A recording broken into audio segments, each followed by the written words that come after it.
The high rollers have descended upon the Horseshoe Las Vegas. The best gamers in the poker world playing for the most coveted prize in the poker world. A gold bracelet and over $1.9 million will go to one man. And it's happening right now.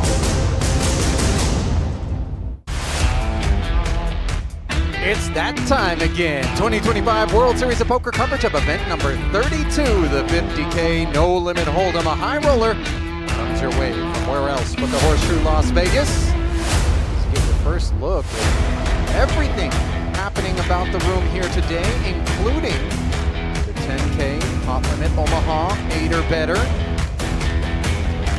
Limit Hold'em freeze out action also taking place, events number 36 and 35 respectively, but all eyes from this booth are upon this scene here. Darren Elias squaring off with booth brethren Nick Schulman, who is bracelet hunting in the No Limit Deuce to 7 single draw. But of course the focal point here today, brought to you by yours truly, Ali Najati and Jesse Sylvia, will be 5 poker luminaries for almost $2 million in prize money. Of course, the coveted bracelets. Number 2, that's what Jason's hunting. Koon, a future Hall of Famer, no question about it. Andrew Lichtenberger picked up a bracelet in 2016. Gonna taste glory one more time, and this is how the field stacks up. Brought to you by PokerStars. 171 entries originally, 26 would cash, and just 5 will begin today's coverage. Lebedev, Lemon Bigs, a lot of work to be done, but guaranteed $471,000 and change with a mighty 180K pay ladder on our hands. See those payouts brought to you by Octopi Poker. I don't know if you caught a glimpse, by the way, Jesse. Victor Blom finishing in 6th. The famous Isildur. It's a bad rule line. Oh, I'm not gonna lie, that broke my heart a little bit that we had to call it Isildur. Cyber, Alex Boyka also were a part of the final 8 at this table once upon a time. But we do embark upon the journey. 7 deuce offsuit, good enough for Koon.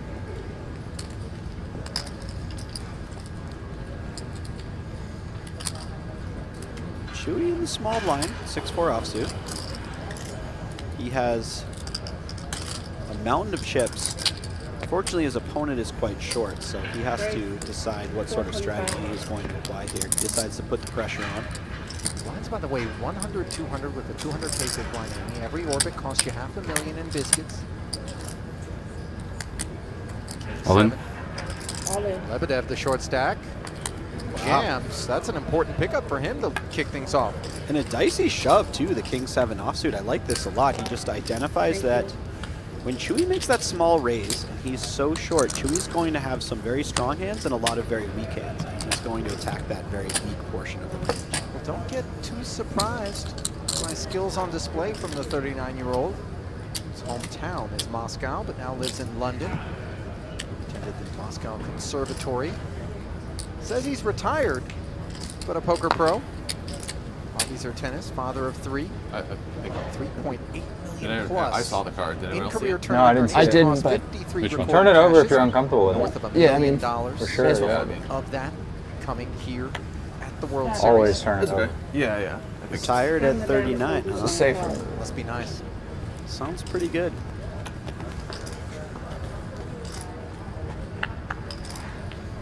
That was quite the photo they dug out of your boy over here when they put our faces up there. I don't know where they found that one. A latent grievance over the avatar, Jesse? No, it was more of a fond thinking back to young Jesse. Yeah, better days, less bags under the eyes. This time of year, one would not be faulted for having some bags under their eyes, as Chewy, looking to bag the blinds, does get through the ace in the small for Lebedev, so take note of that. Willing to jam the King-7. Small blind versus big, but taking a pass when Chewy opens the button. Brock Trade me that Wilson for that. in the big. Concedes. certainly worthy of consideration shoving that ace-6, knowing Chewy's going to come in super light, having this large chip advantage over his opponents. Still just second in chips behind the man to his right. Certainly appreciates that seat as we look at his Play Poker Go bio. Originally from New York. Talked about the Lucky Chewy nickname. This was courtesy of the granola bars that Mom used to pack in his lunch. And when he isn't out here stretching for a deep run, he's actually stretching in the yoga studio. A certified instructor. Would you take a Lucky Chewy yoga class, Jesse? You could sign me up for a whole year of Lucky Chewy yoga classes. I feel like you'd walk out a more enlightened Jesse in that situation. Or maybe a more enlightened Ollie. You know, there's so much room for enlightenment in terms of me. You know, Chewy's not going to be able to put a foot wrong. This Koon puts 400K out there. Then Tollerene. No. His buddy. 7-8 offsuit. These two just tussled, by the way, at the Triton Poker Super High Roller Series in Montenegro. Really incredible battles. Tollerene picking up a title. Koon picking up one as well. Jack 7, Ben picking up bottom pair.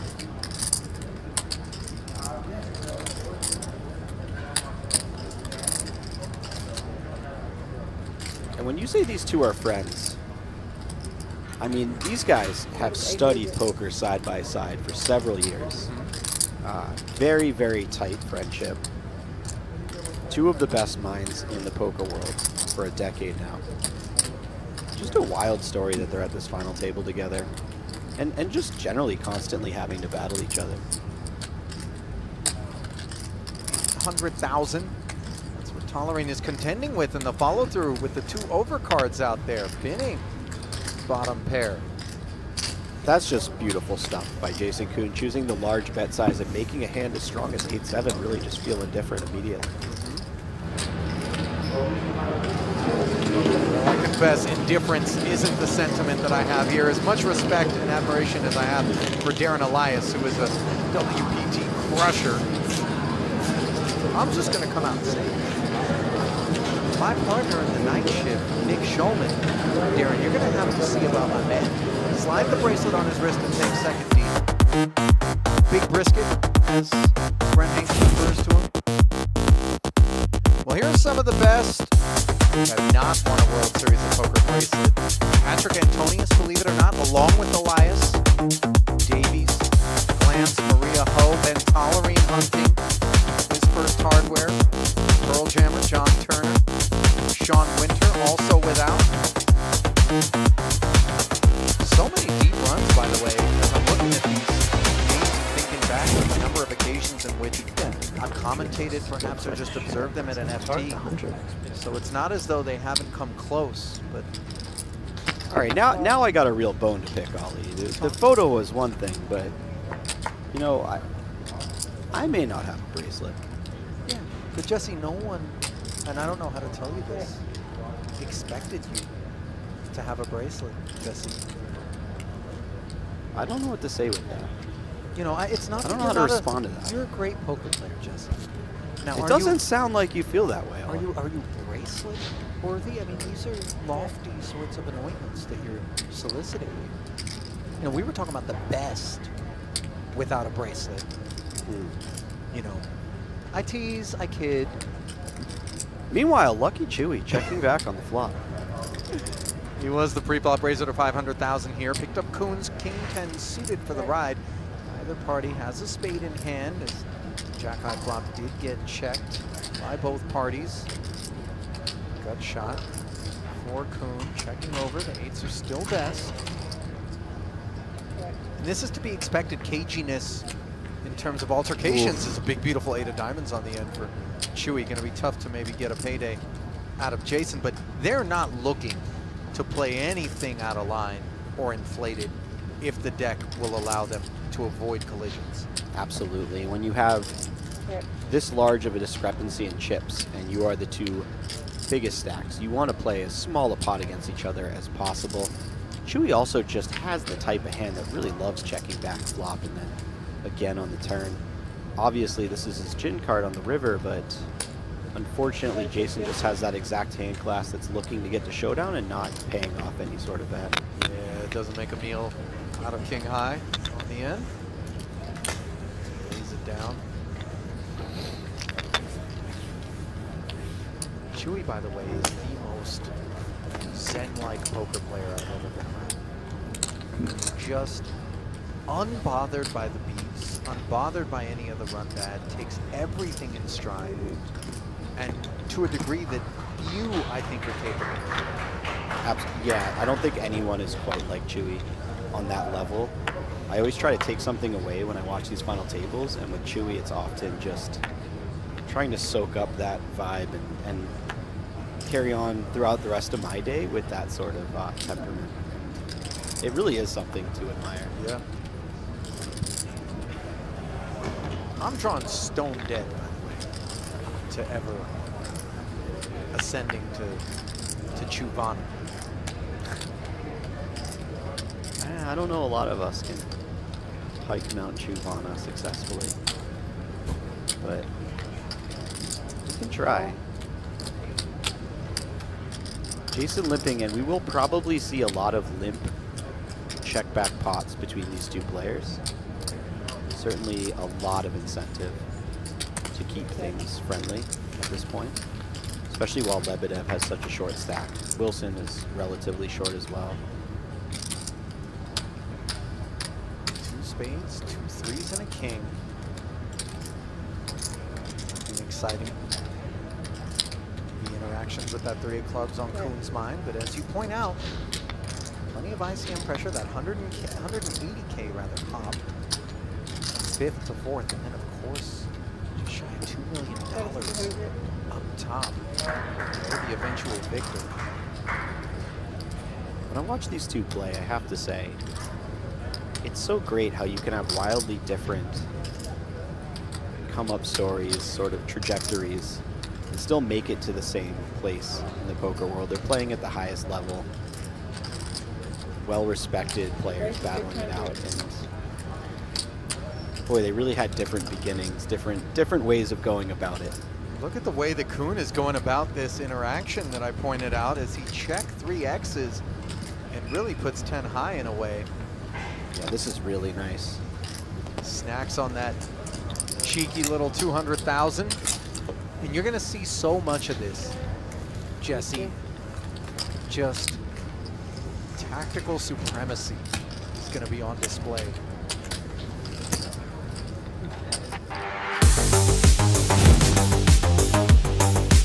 Well, let's talk about this heavy hitter, shall we, Jesse? 29 live tournament wins, 15 career 7-figure scores, number 4 on the all-time money list now, 64 million plus. His lone bracelet, 4 years back, in heads up, 25K. All parts of the game, by the way, is just so studied, so versed in.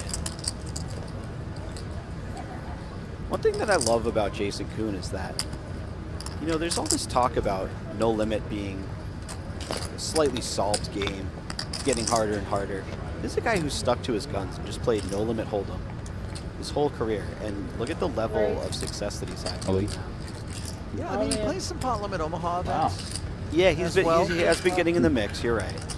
But, I mean, he's made, let's say, 60 of that 64 million on the 2-card variant. Well, you want to talk along about those lines? things that have been made, Jesse. Lebedev with ace-8 of diamonds has made the call versus the jam from Chewy's ace-queen, and he is in a bad way here. Just 27% equity in an over 5 million chip pot.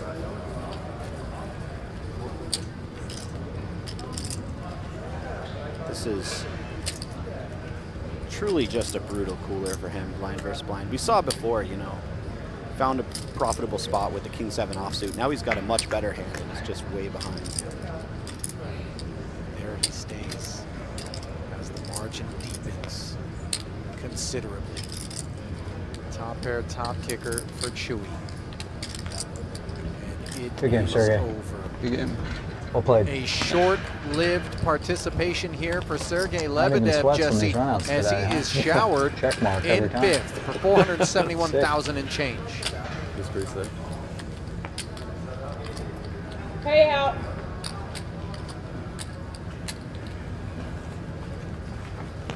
Perhaps to be expected, given he came into this one with just 11 big blinds. I'm sure he had loftier hopes. And a quick exit. He will leave behind Brock Wilson on the short stack. Payouts and chip counts there, brought to you by Poker Stars. And for Chewy, tightens the gap with Jason. This is really becoming a runaway sort of situation. Always a bit awkward when you're Brock, when you're the second shortest stack. The shortest stack goes out, and all of a sudden the eyes are on you a little bit.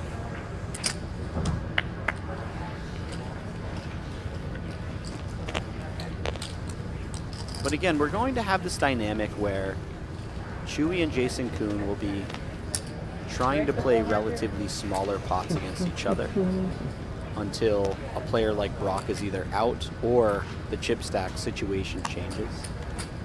Tollerene in that kind of unenviable position where he has to play quite tight until Brock goes out or the chip stacks change as well.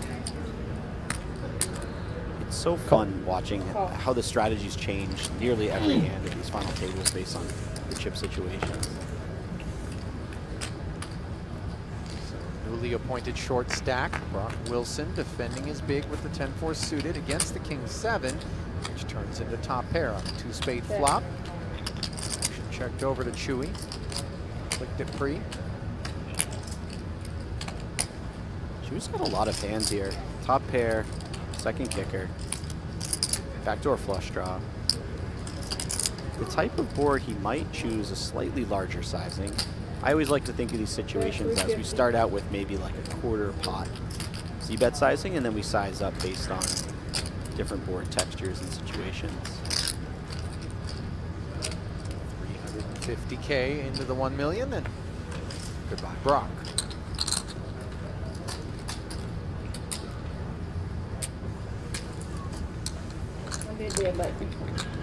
Chewy doing a little bit of snacking here in this early going of this final table. Well, not only is Octopi Poker home to the best all-in-one study platform for players of all levels, but they are also giving you the chance to play in the opening event of the 2025 Poker Masters. This could be your ticket to compete alongside some of the game's biggest stars in poker's most phenomenal arena. Enter for free now at PokerGo.com/winmasters for your chance to win.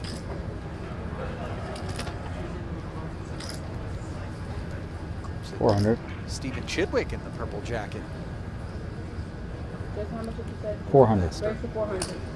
Certainly wouldn't be out of place on your screen here.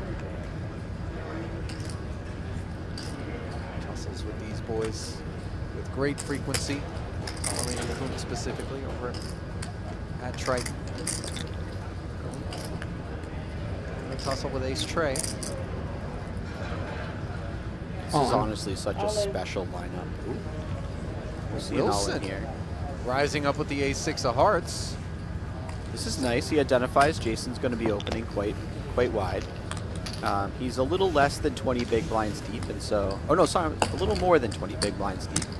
It's a bit of a large shove, but he identifies, you know, this guy's really wide. I'm just going to take my suited ace and pick up the pot right now, quite often. Rock, you have like 5 now? Should be, yeah. 4.3 last hand, right? Yeah. Yeah, like 5.1. Taps on the developments after that one is Koon.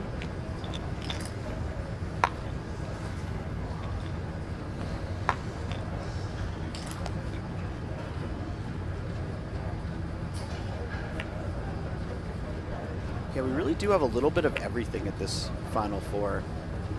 We have kind of at least one of the, if not the best online cash game players of all time in Ben Tollerene.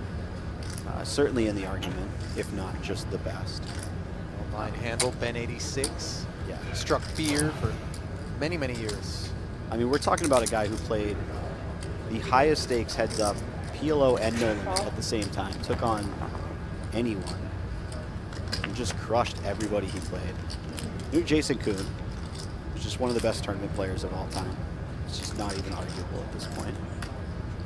Lucky Chewy, who's been a legend as far as I can remember in poker.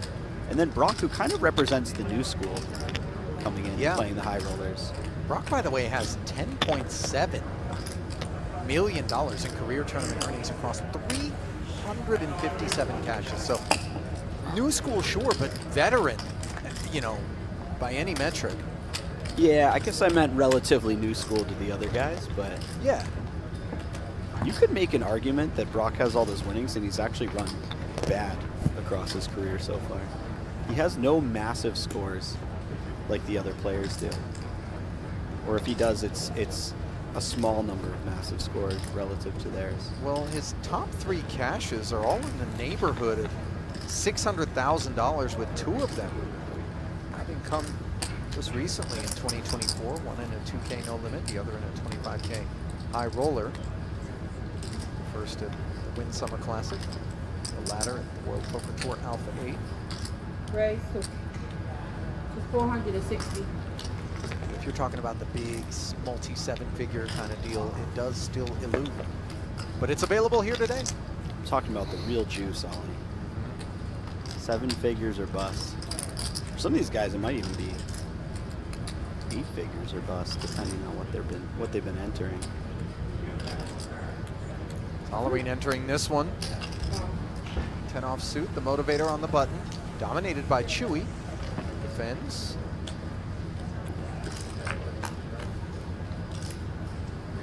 $460 ahead, bringing us to the Ace-Queen-10 board. Chewy with the gutter and bottom pair. Bottom 2 for Tollerene. This could be a very interesting hand. This is certainly a board that favors Tollerene a little bit. And Chewy has kind of a nice dynamic hand on this board that can defend against multiple barrels.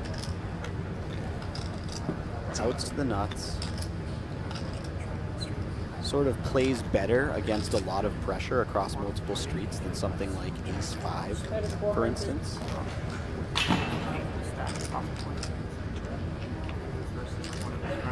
$100K, the follow-through figure. He gets after it. 1/3 pot.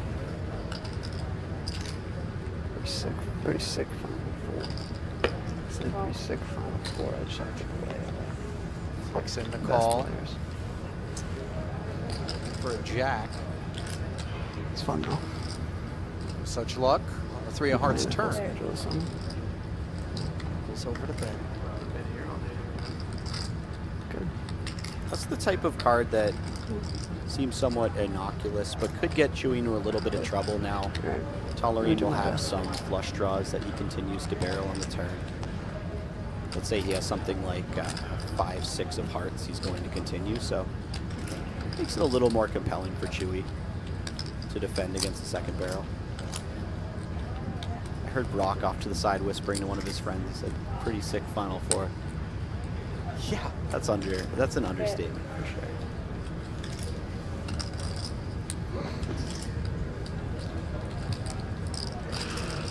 Now Tollerene wants to walk the fine line of ensuring that he charges a price to any of the draws to Broadway, or maybe backdoor hearts, but also maybe trying to get a little value on something. Yeah, Tollerene should be able to find enough bluffs here that Chewy feels fairly indifferent when he has something like an ace with a weaker kicker. And so it's very easy to get value when you do have the 2 pairs. I think it becomes a little dicier on a number of river cards, but we shall see. Yeah, and as I kind of alluded to, Chewy feeling like the King-10 defend is nearly mandatory. If you're going to fold something like Ace-6, you really have to defend stuff like King-10. This is a very dry river now. And Chewy called that $1.5 million, an extra 3 flowed into the purse, which now sits north of 5.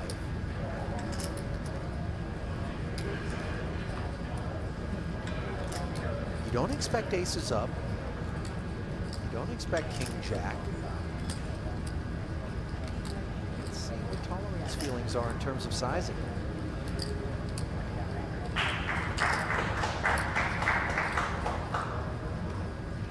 Yellow time bank tile being redeemed.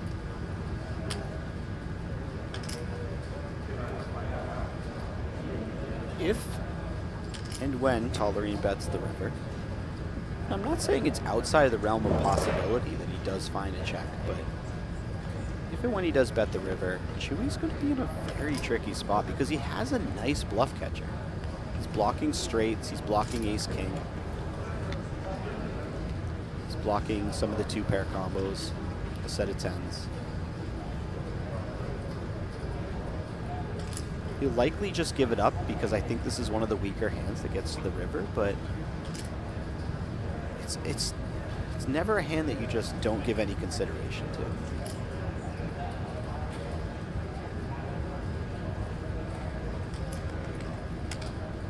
So deliberate. 3.5. Finish 3.5. Ultimately signing $3.5 million to the task.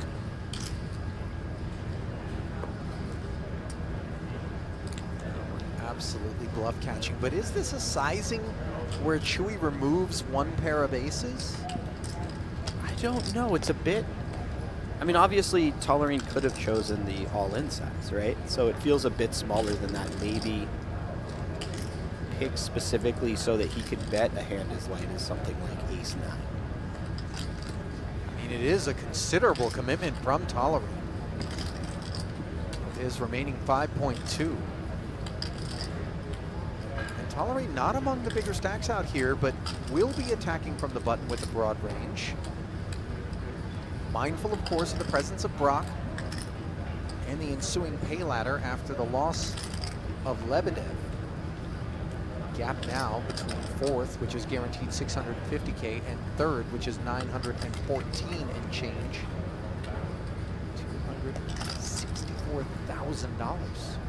And by the way, the presence of Brock is a critical factor in this decision for both players. Chewy kind of processing that, you know, how often is he running this bluff? Is it happening less frequently because he has a bit of a chip advantage starting the hand over Brock? Chewy lets it go. Nicely done. Giving it a think in turn.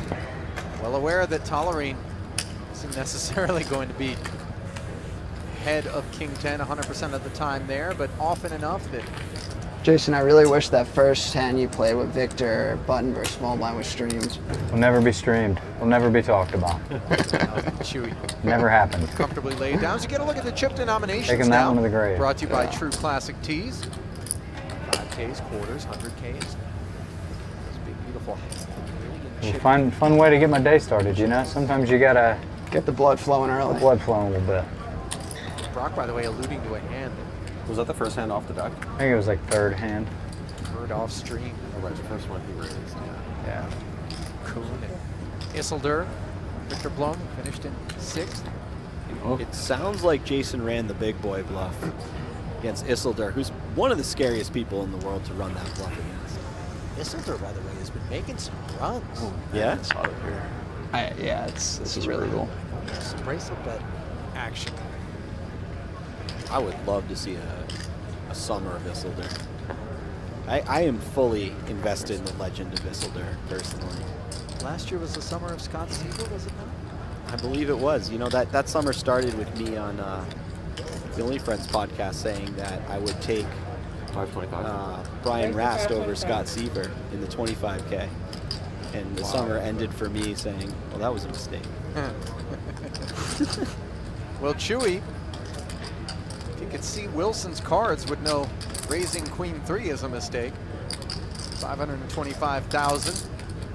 The big little offsuit combo, though, is one that gets put to work rather often.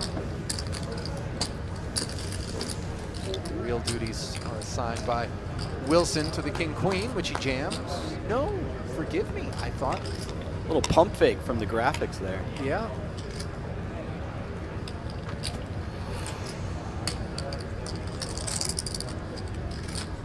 Simply defending. You see this quite a bit at the highest levels. The big blind actually loves taking flops when the small blind raises for two reasons. One, the small blind should be raising a relatively strong range of hands. Obviously, that changes when it's the chip leader putting pressure on someone. But also, you have position. So you quite often, if it's close, like to take a flop and play post-flop with that position advantage. So a hand as strong as king, queen becomes a call quite a bit. 400K follow through out of Chewy with air. Nut no pair is going to peel. Water is real murky. Nice one.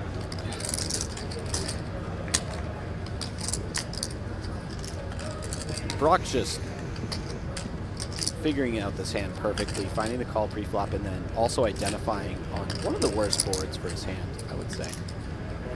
Obviously, it misses Chewy a bit, but you never like to see the ace when you have king-queen.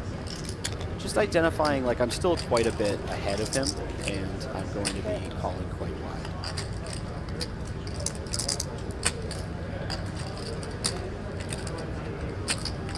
Pumping the brakes. Having position, obviously a big luxury here for Wilson. Does he want to just hunt showdown with nut no pair in a spot such as this where the chips are precious and he is lean on them? You would imagine so. It seems like the only thing you can do is try to take showdown.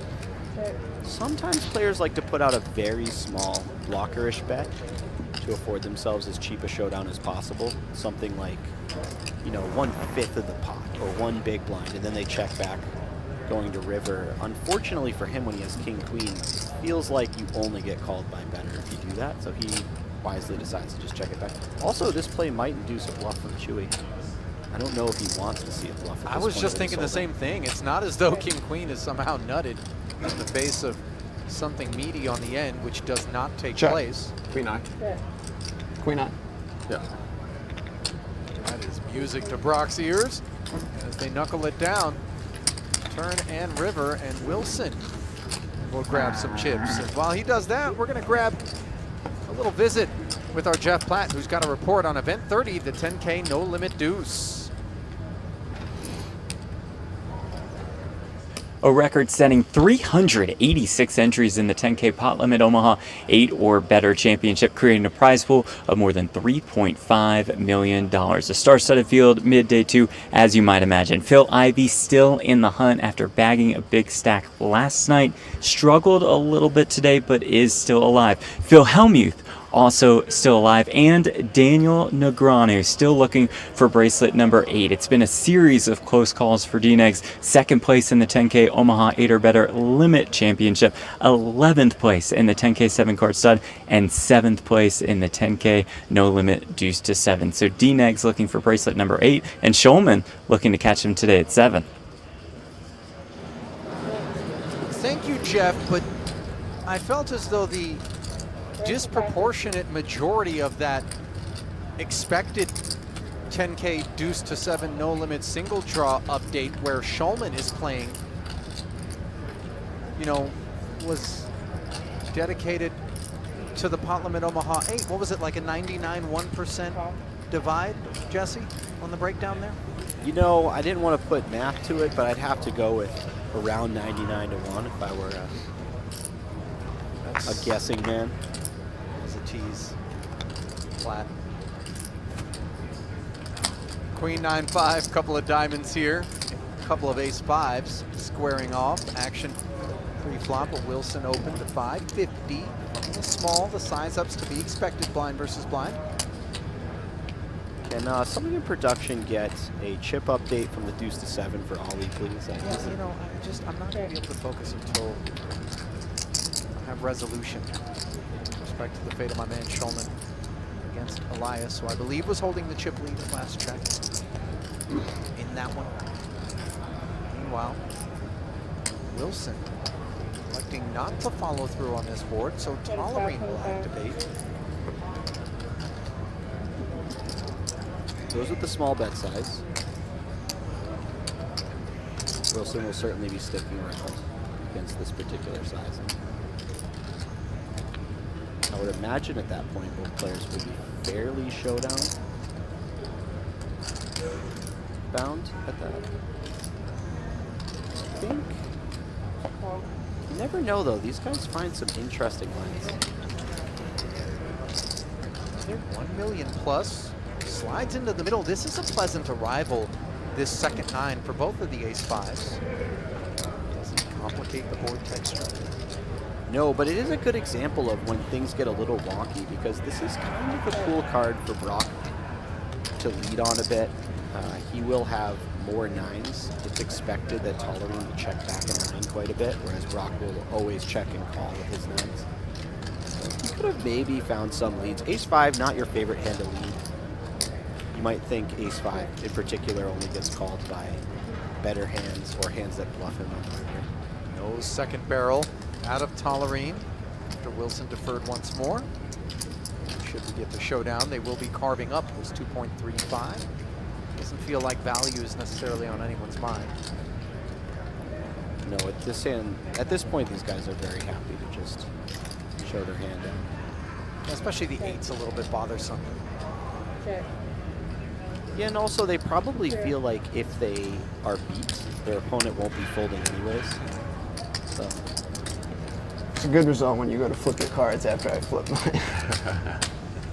It is. Wilson pointing out that if Tollerene is willing to roll his cards face up at showdown, chopping is about as much as you can hope for. A man from Ardsley, New York, as we look at his bio board, brought to you by Play Poker Go, a coach who's proven that those that teach can do. Finance grad from Fordham University. I've gotten to know Brock a lot better over the last few years, and I really like the guy a lot. He seems to have almost no ego. Very chill demeanor. I can help you with that, Jesse. Yeah? You guys gonna have a little talk? Yeah. Listen, buddy, you're signing up for 50Ks. You need to put a bigger chip on your shoulder. Go to YouTube, type in Conor McGregor compilation reel. Brace your inner Conor. I'm not gonna lie to you. I probably put on a Conor highlight reel once a month to get myself pumped up. That's true. Remember when everyone was walking around with the weird arm thing? Vince McMahon was doing it. Everybody. Like they're one of those inflatable guys at the car dealership. Yeah, Jay, how much you exactly. have? Yeah. Around Although 16. 16, okay. Walk up to Conor and liken it with that if I were you, Jesse. Doesn't this dude just like deck people at bars? Like I feel like I've seen a video of like. I think only people who are over the age of 60 or so. So I feel like I'm safe. Yeah, you know, anger management issues perhaps for Mr. McGregor, but you know this is why the Octagon is where he kind of did his thing. It's I will sort of beneficial, I guess. In there. I will say this: when he threw the dolly at the bus had it coming. The bus was talking trash. Well, Conor is a bit unhinged. Tollerene, the rest of this crew most definitely are not. Measured, poised, steady, and up to the task of victory are all four of our remaining combatants here in this 50K. I'll lean out alongside Jesse Sylvia. Pleased to have you with us. Ooh, lucky Chewy with the ace-10 suited. Edison. Tollerene's ace-deuce suited, which did 3x. Actually, the blind's at 122.40 now, so not quite. Still 2.5. It's not insignificant. I think Tollerene with that sizing is essentially saying, look guys, there's a shorter stack than me. I'm not going to open the button nearly as much as I normally would have. I'm going to make it a little bigger for that reason. By the way, this flop, unbelievable. Tollerene finds the top pair, Chewy with top 2. Tollerene may find a check on this flop, but if he finds the continuation bet, which is quite likely, he is probably going to face a check raise and a number of problematic decisions afterwards. With one spade on board, it's so difficult to envision a world in which harm does not come Tollerene's way. It's going to be self-inflicted. No fault, of course, as any of us parked in that chair would be doing exactly this on the back end of the open. A follow-through of 315. Now, this is so much hand for Chewy, but a lot of Broadway combos are interacting here. Some 10x, perhaps. One would guess that Chewy just always check raises here. He has top 2, but because he has top 2 and he does find the call while I'm saying that, because he has top 2, he knows he's blocking so much of the stuff that Tollerene would call the check raise with that he decides to slow play, which was probably going to save Tollerene a lot of money. Because Tollerene doesn't have a hand, I don't think he has a hand that's super excited to get 3 streets of value on most runouts. And he may find that check, if he's only getting 2 streets, on the turn. And if he does, he's going to be very, very happy about that decision. Sure enough, Chewy's flat opening the door for Tollerene to minimize damages as the pot did grow to 2.2. Post flop, no additions on the turn. River pairs the 6. Tollerene now improving to a 10 kicker. Now Chewy has to decide what size he wants to go with. Or he could go a check. Obviously, he could try. But if he's picking a size, there are a number of broadways that missed. There are hands like Jack 7, Jack 8 that missed. Oh, he goes really small. 600K as Tollerene gets chiseled. And I think he'll be quite all right with losing just that amount. Oh, absolutely. That was a dream scenario, considering that flop for Tollerene. And I don't even dislike the way that Chewy played it. Chewy knows that when he has an ace and a 10 in his hand, the most likely hand that he gets called by is something like a 9. So maybe a little bit of meat left on the bone by Chewy as we take a moment to remind you that there are 3 more EPT stops in 2025. End of the summer, August 18th to the 31st. The poker world will be gathering in Barcelona for the biggest European event of the year. October 1st to the 12th, the tour returns to Malta for the first time since 2016, and the EPT season concludes in Prague, December 3rd to the 14th. For more deets, check out the PokerStars live app.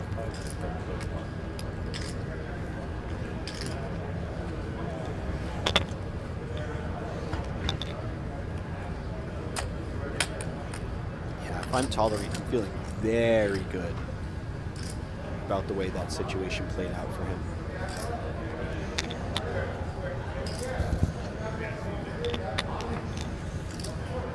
So interesting Deuce. because certainly All right. Chewy could have put a much bigger bite on Ben's stack, unbeknownst to him.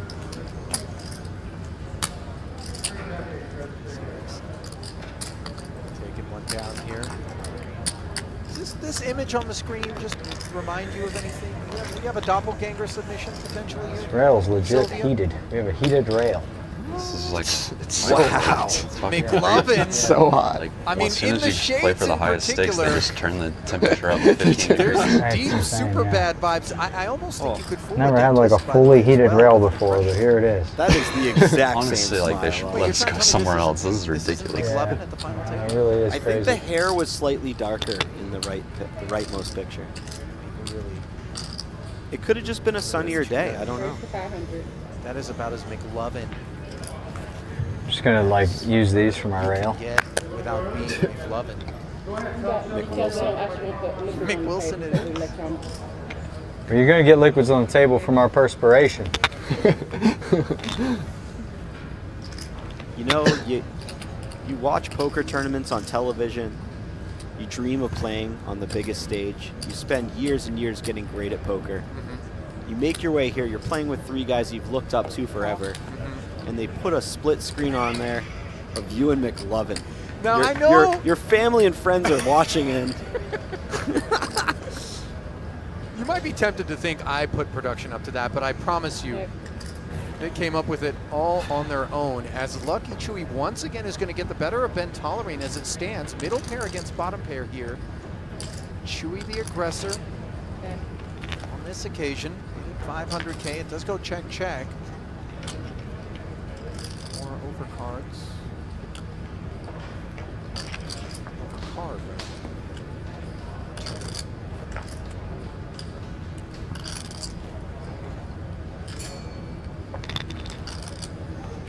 I have to imagine Ben checks again. No reason to start bluffing with the hand of this strength. The king turn, not really the type of card that he's going to be betting a lot anyways. That is likely to hit Chewy a bit more when Chewy checks back.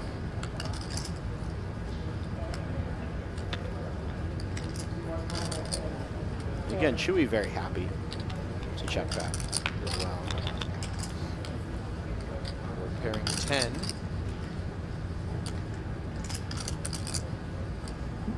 River is where this gets interesting. Does Chewy find a light value bet here? Tollerene, of course, going to check. Can't imagine he does anything different than that, but does Chewy go for value? I think if they were playing a cash game, he certainly would. Yeah. And at a final table, maybe it's a bit too thin. He agrees. Oh no, the check is from Tollerene, forgive me. I thought the dealer was announcing the check back from Chewy. Certainly feels like King X and 10X are not lurking. Yeah, If they aren't, I think you're right. pride in the 8 $37.25. is understandable. One thing I'll say about Chewy, man, he never misses value. He is a guy who gets the value. He also finds a lot of good bluffs. He's just an incredibly talented player, but if it's close, he's going to get his value. And now this becomes just kind of Rails. torturous for Tollerene. He Oh has my a classic god, it's bluff like catcher. honest rail ever. How you doing? Oh, it's like crazy how much he. Pays it off. Decides to keep Chewy honest. Doesn't feel particularly great when Chewy checks back twice and bets the river. But gives him credit for finding some bluffs there. So again, Tollerene with the little Venmo over to Chewy. Strong, effectively level with Jason Koon. There's a tournament summary brought to you by Oats Overnight. 171 entries originally, as you see Seth Davies documenting things. Buddy Jason Koon, one of the remaining 4, lobbying for this $2 million. Lion's share, $8.25 million. On tap here with Lebedev and Blom, the most recent casualties.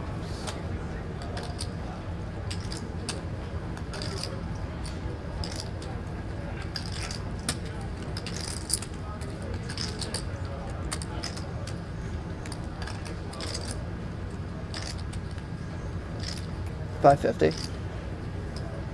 550 announced here. A serviceable Jack 10 offsuit. Every time Wilson makes these sorts of commitments, though, they are large. How much did you Duration sell, of bro? his remaining 6? stack. I think a little over 6, 6.3. Comes into this one 25 bigs. Not too far north of him is Tollerene now. Some real jockeying could ensue. Really, you got Koon and Chewy effectively level at roughly 19 million.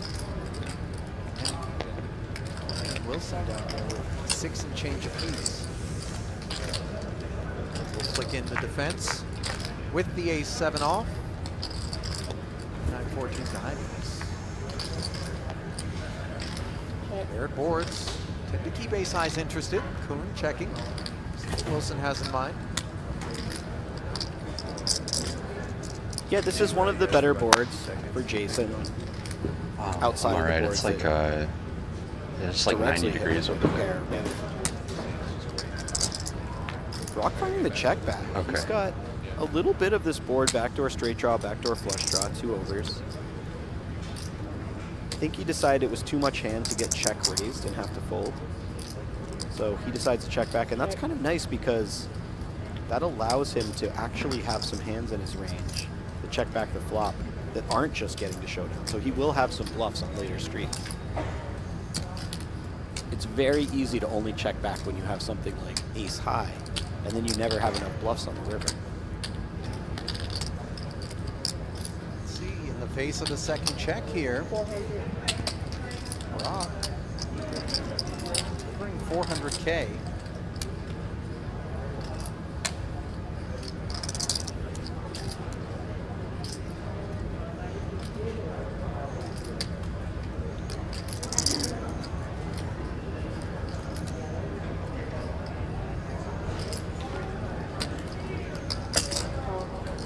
It's a bit awkward for Jason now. He's not really sure where he's at when his opponent checks the flop back and bets turn, but he's getting a great price and he has ace high, so he's certainly not giving up quite yet. And by the way, that ace high improves courtesy of this 3 where the 7 is no longer an issue.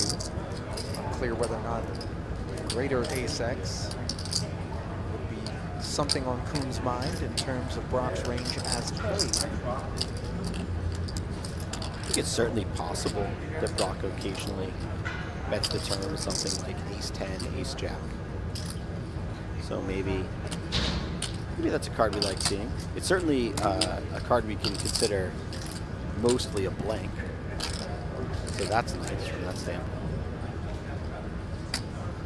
All flush draws have missed, all straight draws have missed.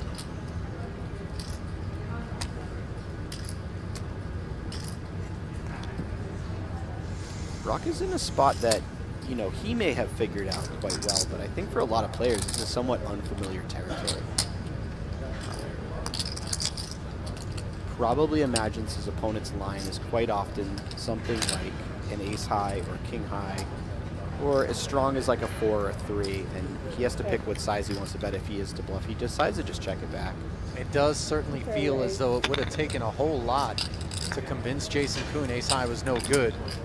So he shuts it down and concedes as Koon snacks on Wilson.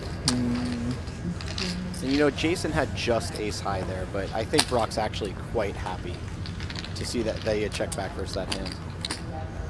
Let's send it down to Platt. Caught up with Koon before the stream began. Well, Jason, you have entered plenty of big spots in your poker career, but does it still feel special when it's a World Series of Poker final table you're about to walk into? Yeah, especially the super high rollers. You know, these are the reason I get out of bed and get to be here against some great players and some close friends, and yeah, in a pretty good spot right now. Give us a sense of what the final table dynamics will be like. You have a pretty big stack. Chu has a pretty big stack on your left. Yep. Yeah, you know, him and I have combined for almost 80% of the chips in play. So it creates an interesting dynamic, but this is a really great structure, and we have so much play that it's going to be a lot more than just raising and 3-betting and folding. We'll be seeing a lot of flops, and that's my kind of poker. Who's stronger, you or Tollerene? He's gotten pretty jacked, it seems.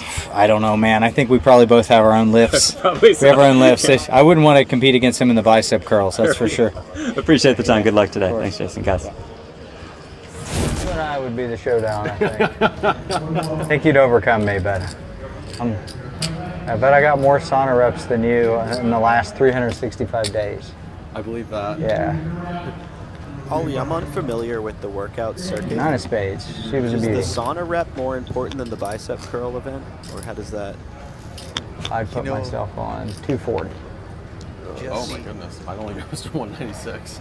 No, I'm saying 240 the last 365 days. The fact that I don't even know what the hell either of those things are might really suggest Yeah, try to that do it every other you're day. more It's harder familiar during than you summer. think. It's hot. It is. It takes Come on, more I- commitment. I- Morning time if You your strike house me is as a guy cold, with a you can couple do of extra sauna stuff. reps in your career. You don't hit the sauna? How much do you have now? Like 16? 19. 19? The Okay. sauna, yeah. 20? You mean the 19? inferior version of We the might have the steam exact room? same stack. That's For exactly close, what. for sure. Yeah, no, Yeah, I don't look. want to roast myself on a cedar plank. Save that for the salmon. Me, keep it damp, keep it moist. Let's get those, lungs flushed, steamy. That's where you'll find me. Sauna, good. Brass tried to drag me into the sauna one time in Cyprus. I was just trying to day trade. My phone overheated. Anyway, it didn't end well. He's like, no, Ollie, we got to go the full 20 minutes. I'm like, Brass, I'm going to die, and my phone will actually Just roast over 20. in the next 3. So, Godspeed, sweet Rast. Jack 10-4, Rainbow here is the ace-queen button attack. Yields the Broadway gutter for Tollerene. Not much to get excited about here. If you don't write a book at some point in your life, On all the things not to do.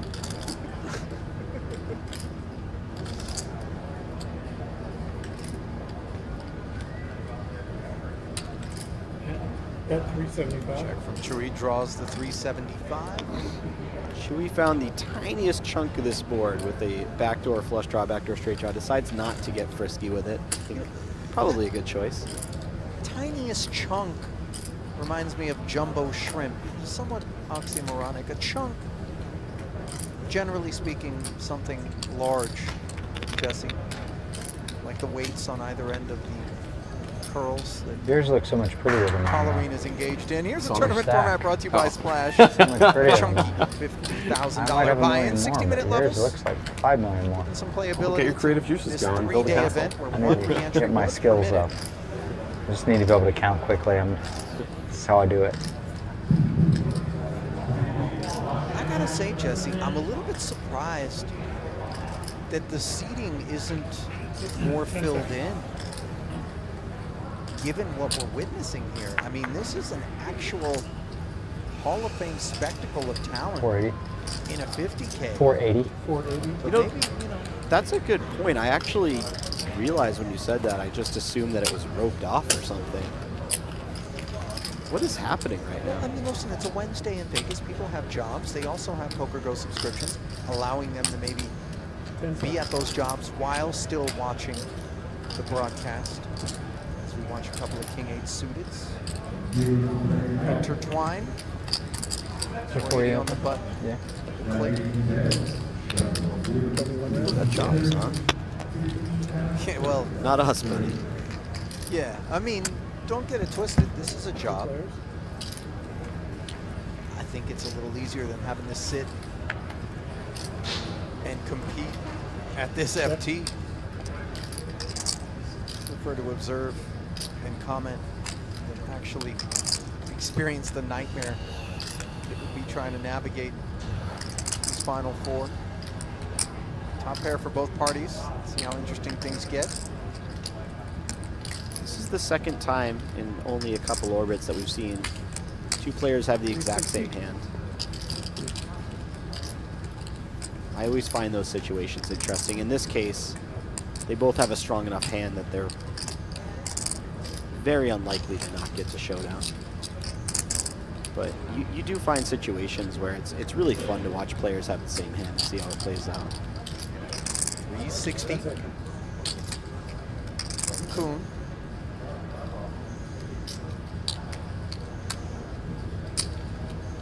$825. Ooh. Little check raise from Wilson. Did you anticipate this, Jesse? I think with the stack size that Brock has, check raise makes a lot of sense. If you were playing outside of a final table, certainly you would be check raising every king nearly always, or at least most kings. Given that there are some ICM constraints, I think check call would make some sense as well. But Brock saying, you know, I'm pretty short. We're going to play the game where I put pressure on you immediately with some of my stronger hands. And I'll also have a bunch of bluffs, and you're going to have to defend relatively light. In this case, Jakoon is going to defend with a hand that's not that light. He has top pair. It gets a bit interesting on some sort of brick turn, because let's say the turn is something like a 6 or a 5. They now have one of the worst top pair type of hands that either player will be holding. And so you may even see some sort of like turn check occasionally. Really depends on the turn card, obviously. Jack of hearts. Koon called the extra 465. Jack actually feels like a pretty safe card if you're Brock. Obviously, Jason could have caught up with something like pocket jacks, but Jason just unlikely to have many jack 4s or jack deuces, so he was either already ahead or that card likely didn't help him.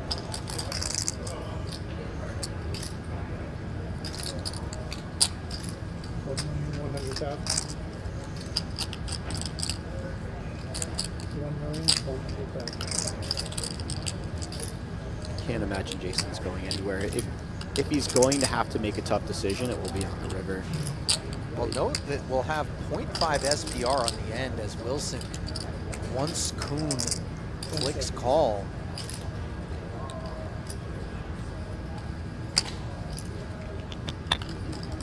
One.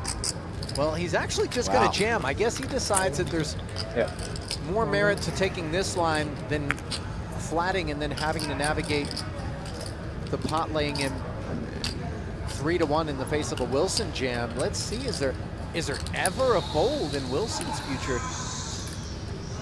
I don't think so. You don't really play a hand on this stack size like this to fold to the turn jam. In fact, Jason could just have a worse king and shove.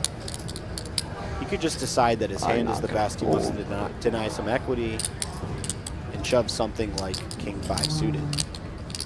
Well, you heard him say I'm probably not going to fold, and I agree that the line taken by Brock wasn't with the intention of releasing 3.6 at any point. 7.6. Jason will, of course, have some semi-bluffs that Brock's ahead Just keep of, taking these. and then he might even be beating a few value hands. King 6 suited, king 7 suited, king 5 suited. 7.6, 7.6. Occasionally find the shove. 25%. He's not thrilled. It feels like Jason has exactly what he has, some kind of king, and he's going to have a lot of better kicker kings, a lot more than he'll have worse kicker kings. King 10, king queen. Don't need much else.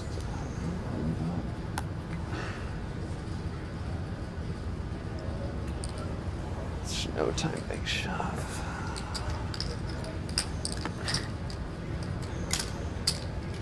He said no time bank shove. He's kind of factoring in that timing tell there. Into whatever equation he's calculating in his head. I like this. I like when players sort of say these Do you things ever out shove loud. king 7? I don't think so. Why would you do that? This is slow. This would be a lot easier than anyone else.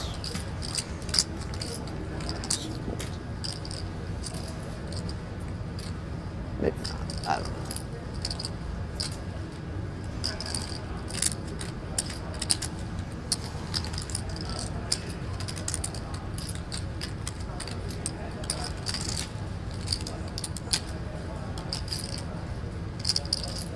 I don't understand. Brock's bouncing all over the place in the bingo tumbler. Yeah, for a hand that felt really straightforward, check raise top This pair, would be so bad. try to get it in eventually. This has become very problematic for Brock. You're not championship pair. Ace king out of the beach. King queen, king 10, king 9. That. What else is there? What else is there?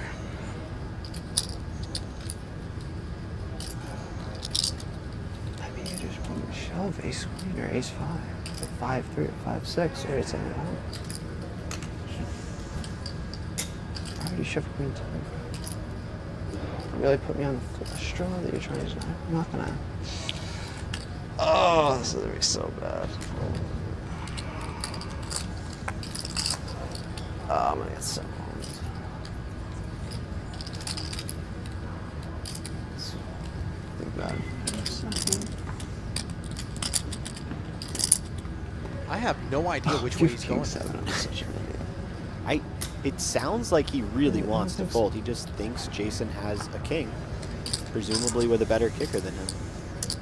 Which he probably does almost all the time. He happens to have the chop here, but this could be one of his worst shoves for all we know. Ah, you get ace 4. This just doesn't feel. Oh my goodness! That could be really bad. Wow. I don't even know if that was the wrong decision. It just looks bad when your opponent has exactly king 8. Well, let's unpack it from the other perspective, Jesse. Jason's willingness to decide that he almost always, in the face of a remaining 2.5, is going to find showdown anyway. Jamming on the turn as opposed to flatting and then flatting, you know, that 2-5 on the end. Yeah. With Yeah. a 3-1 lay. I was a bit surprised that he shoved exactly king 8. It makes a lot of sense when you have a little stronger of a king because now you're beating more kings. But I think kind of what Brock was alluding to was that Brock isn't taking this line that often with like some flush draw or really strong straight draw, maybe like a gut shot, but he's not going to bet fold something like queen 10. So Jason doesn't need to deny that much equity when he has some weaker kicker king. He really is going to hate when word comes down. And he had a chop, referring to Brock, of course. Yeah, that's just a really painful result for a situation like that because he may have made the right decision, but your opponent has a range of hands, and you happen to run into possibly the bottom of that range. It was a chop.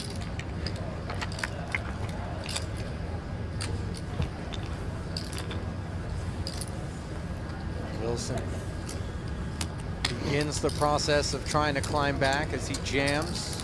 I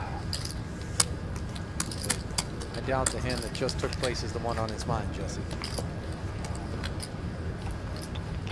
Thinking back to the King 8. He looks pained still. Oh, I mean, yeah, I mean, I'd be rolling that around in my head for the next 20 minutes, personally. 100%. That's a tricky one.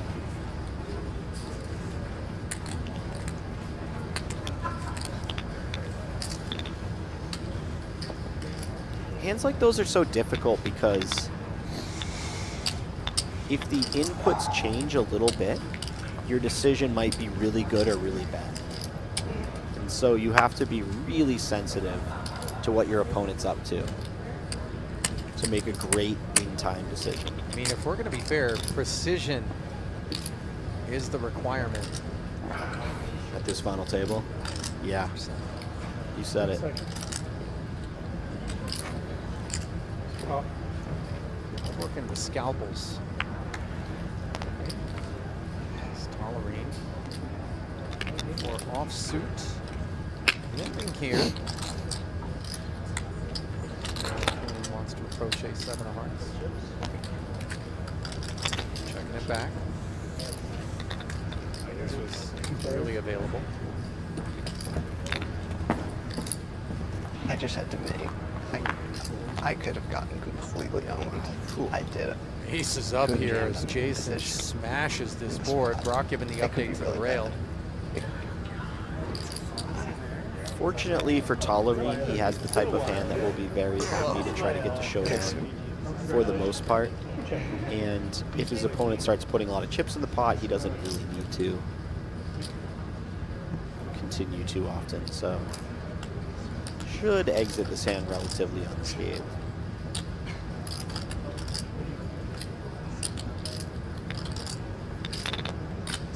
Bet 360. 60K, the request from Jason. A bit disappointed to lose a customer there. It's unfortunate. It's very unfortunate. Got something good? Yeah, I'm not sure about pre-flop. Well, play free online poker anytime at PlayPokerGo. No deposits, no risk, just pure action. Jump into cash games and tournaments, and don't miss the brand new No Gamble, No Future themed sit and goes featuring the Wheel of Game. Compete against players worldwide and sharpen your game. Play now for free at PlayPokerGo.com. Available on web, iOS, and Android.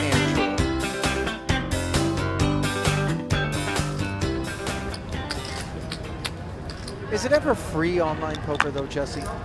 You know, there's the opportunity cost of whatever else that you might have been doing with your time. There's that expense, right? There's the anguish not only of potentially not winning with your free virtual currency, but then also having to think about the fact that that bothered you. You know, a compounding sort of Inception-esque layer cake. Or I'm not rallying against it. Go to PlayPokerGo and do your thing, guys. I know it sounds like maybe I'm not advocating, as we see Tollerene advocating the merits of a button open with Queen 10 offsuit, understandably. Chewy flatting, as we've seen many of the ace-X's do from the blinds, as opposed to inflate things, and the ace connects. On this board, where Tollerene has the inferior piece, Chewy continuing to hold over him. It's really been a number of tricky spots for Tollerene so far. This one may be a bit easier to navigate in terms of what they actually hold. I don't know. He seems to be employing the 100% c-bet strategy. Certainly if he wanted to find some checkbacks, Queen 10 would be a somewhat nice hand to be checking back on the flop.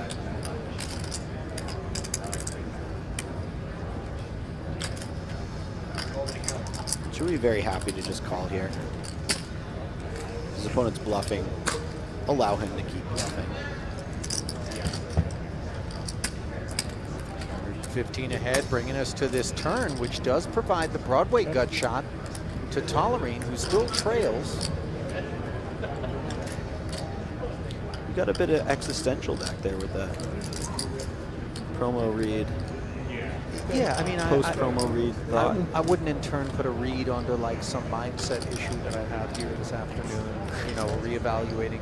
No, no.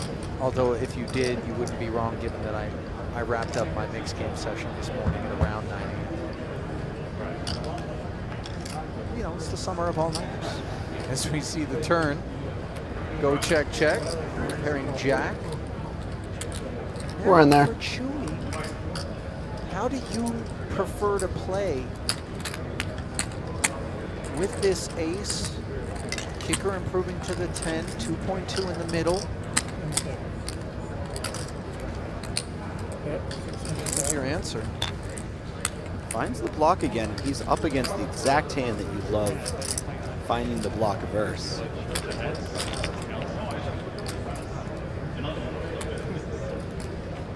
Tollerene, yeah, going to feel compelled to call. There's a number of gut shots of the lower variety that did miss. Stuff like 4-5.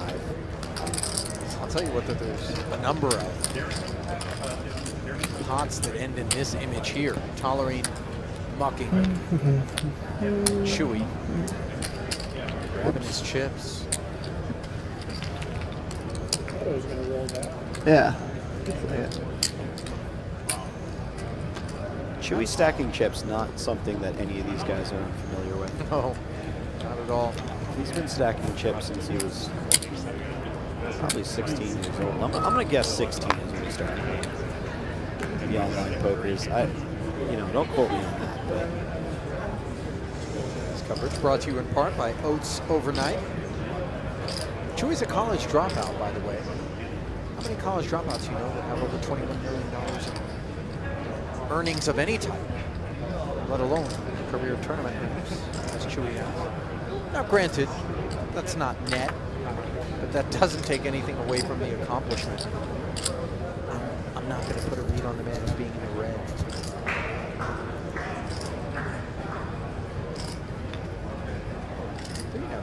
Chewy could just have a wicked Keno habit as well. he'd be pretty sick. You don't ever see Keno in the high limit area. No. I guess you can just blast Keno from wherever. 3 million. That's truly the black coffee and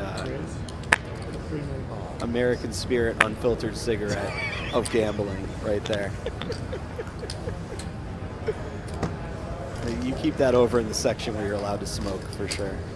Keno, man. I mean, that's a tough. That's a grind, baby.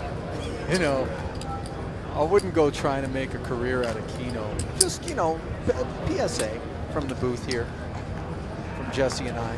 Not from any sort of experience. What did Doyle say? It's a tough way to make an easy living. Yeah. Yeah, that's Keno. He was talking about Keno, not poker. Few people know that. Well, Chewy's actual hobbies include rock climbing and hiking. Long Island native. Owner of a couple of dubs, and I think his socials kind of have a lot of that. He goes rock climbing with Chidwick, bouldering quite a bit. That's the dream, getting the third man invite to that group. Listen, if the invite came today or yesterday, I might just say no on account of Satan's navel temperatures that we've, dare I say, been enjoying here in the valley. I'm getting roasted out here in Vegas. You feeling the heat, Couple days. Ollie? No heat here, applied by Wilson though. Just a limp on his remaining 2.3, eager to not just release the small. Tollerene's going to allow it, although dominating with the 10-7. It's got Wilson in a rough spot.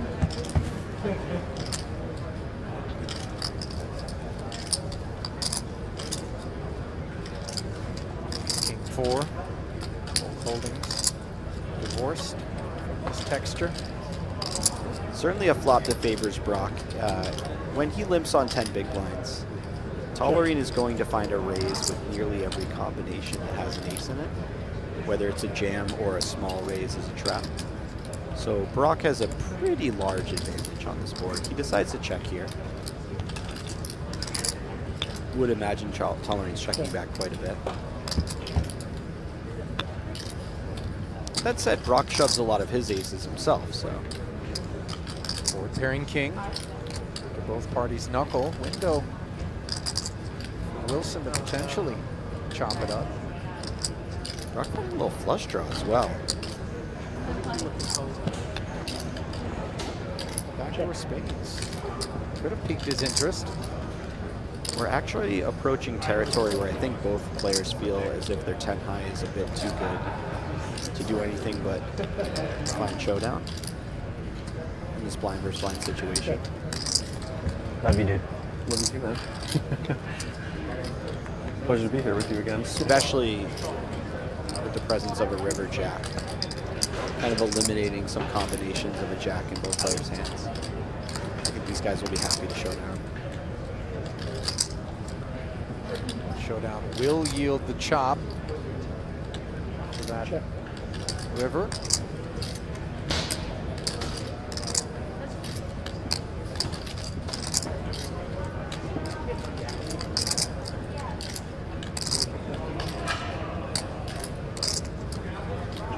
Not since McGuire and Sosa were jacking him out of the park, by the way, have I seen arms like that. Ben Tollerene is often referred to. Has he been referred to that, or did you just make that up? Because that was really nice. I didn't make it up, but it is very apropos of the image. I had a can you smell what the Brock is cooking ready to go at some point, but after Ben Tollerene, I don't even want to use it anymore. Well, Brock's girlfriend Cherish Andrews, who also plays poker, is on hand to see what our man was cooking. Unfortunately, he's been in the dinner pot. Jason Koon was wearing the chef hat.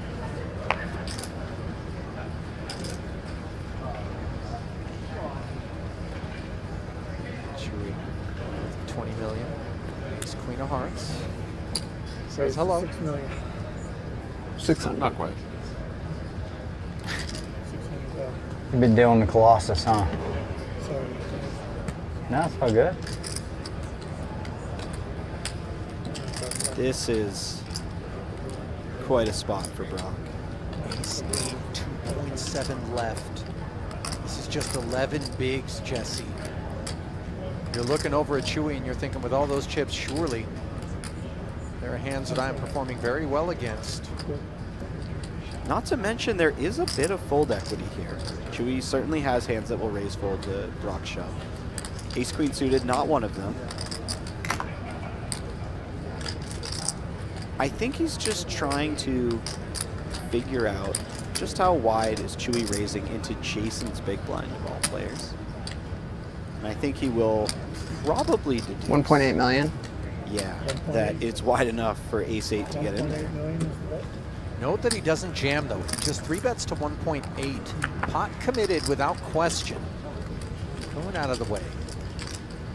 And Chewy knows this, so he's going to ask for the rest with no hesitation. Let's go all in, Brock. Sure. Does it in somewhat unconventional fashion, and it's going to take something unconventional for Wilson to avoid being our 4th place finisher here. Dominated with just 23% equity.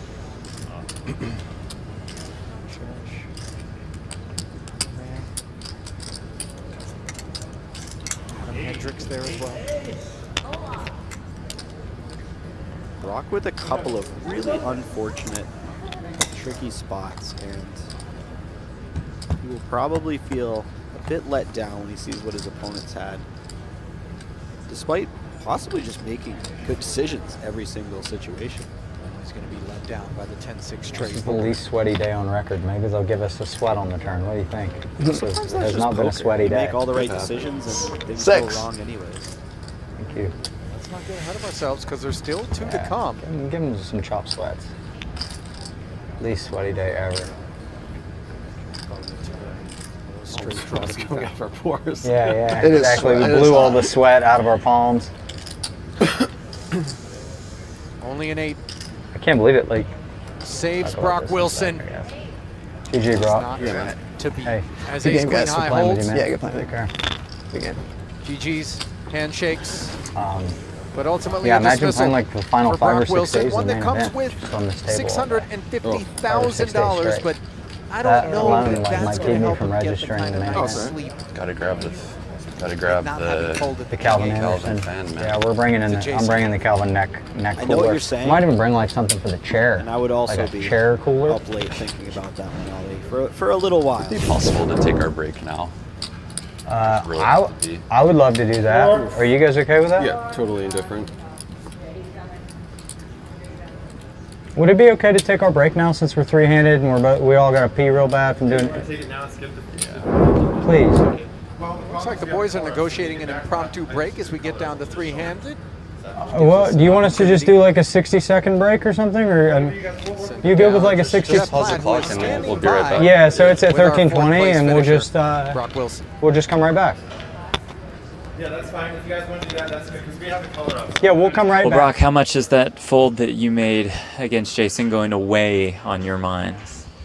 Yeah, I mean, it would have been it would be a much easier fold against many other people. He's obviously like one of, if not the best in the world. So it's going to weigh on my mind a lot. It's kind of one of those that, like, if you're right, it's worth a lot. And if you're wrong, it's pretty bad, because I'm getting a really good price to call it off. But in that spot, in my experience, it just didn't make too much sense for me to have the best hand. But I don't know. He definitely knows stuff I don't. So, like, I'm very unsure about it. And we'll see. We'll see in 20, 30 minutes or whatever. Well, you mentioned Jason being one of the best in the game right now. How do you feel at this point in your career that you're stacking up against the best of the best, the Jason Koons of the world? Yeah, I mean, I love poker. I've been prepping and like studying it for a long time, and like being able to come and play these tournaments is already I'm thankful to be able to do that, and then to make the final table. And I'm playing with 3 people who I very much look up to, like coming up in high school, early college. Chewy, Ben Tollerene, and Koon were very much people to aspire to be, to try and compete with. So I'm glad to just be able to. So yeah, I'm very thankful. Still on the hunt for that World Series of Poker bracelet. What's the value of a bracelet to you? Yeah, the value is pretty high, I would say, but I think that winning a big buy-in tournaments, wherever it is, if it's at the World Series, if it's a WPT Alpha 8, if it's a Triton, that is the biggest sort of value to me. But I mean, bracelet's awesome. I've been watching the World Series since I was literally like 13, so like it's obviously a big goal of mine. But this tournament kind of brought together 2 goals: a bracelet and a high roller win. Cherish has told us, and you mentioned this to start the interview, that you are devoted to poker. It's almost 100% of your time. Do you allow yourself, after a run like this, to take some time, or do you jump right into the 100K? Yeah, some people tell me to take some time. I'm considering it. If the 100K looked like, if I felt in the mood to play the 100K, I was planning on doing that. We'll see. If I made the wrong fold, I'm definitely not playing it. But and maybe I will still. But like, yeah, I might take some time. But it's World Series summer. I like to play every day. I like to hop from venue to venue. I'll usually start at the World Series, then go elsewhere. And yeah, I mean, I will probably be taking a small break, but it's only ever a half day. And finally, I mentioned Cherish. What has she brought to you in your career? How has she helped you out? Yeah, I mean, a really strong stabilizing force. I mean, the relationship definitely has helped me kind of move up and be confident and have a support system, someone who gets it. And, we always kind of collaborate back and forth with different sort of strategic ideas. We have a little bit of a different approach at times, but, that's what it's really useful to sort of talk poker. And I'm thankful to a lot of my friends who I'm able to talk with and, learn from, because, whoever you sort of are friendly with, whatever success you have is always a combination of your friends helping you along the way. So set the stage for us before you go. Rest of the way, what can we expect to see here at Three-Handed? Yeah, I mean, they're 3 very good players. just based on the stacks, it looks like Jason's chip lead, so he's probably the most likely, I guess, to win it. But like, I couldn't tell you who I think is the best. Like, they're all just really good, and I guess just based on the chips, Jason's most likely to win. But they're both, the other two are Ben and Chewy will definitely put up a fight. Appreciate the time as always. Thanks so much. Congratulations on a great run, broadcast. Well, you'd have a tough time not being a Brock Wilson fan, just simply given his willingness to take the time there with Jeff Platt. What is a disappointing situation, no doubt, but one that is hedged by the $650K he just picked up. As you get a look at the chip games, brought to you by PokerStars here in event 32. The 50K, no limit. We started with 5, we're down to 3. Then Tollerene in the on-deck circle with 5.3 million, a distant third of 3 runners. 22 bigs though, and he's going to navigate them with precision. This much we know.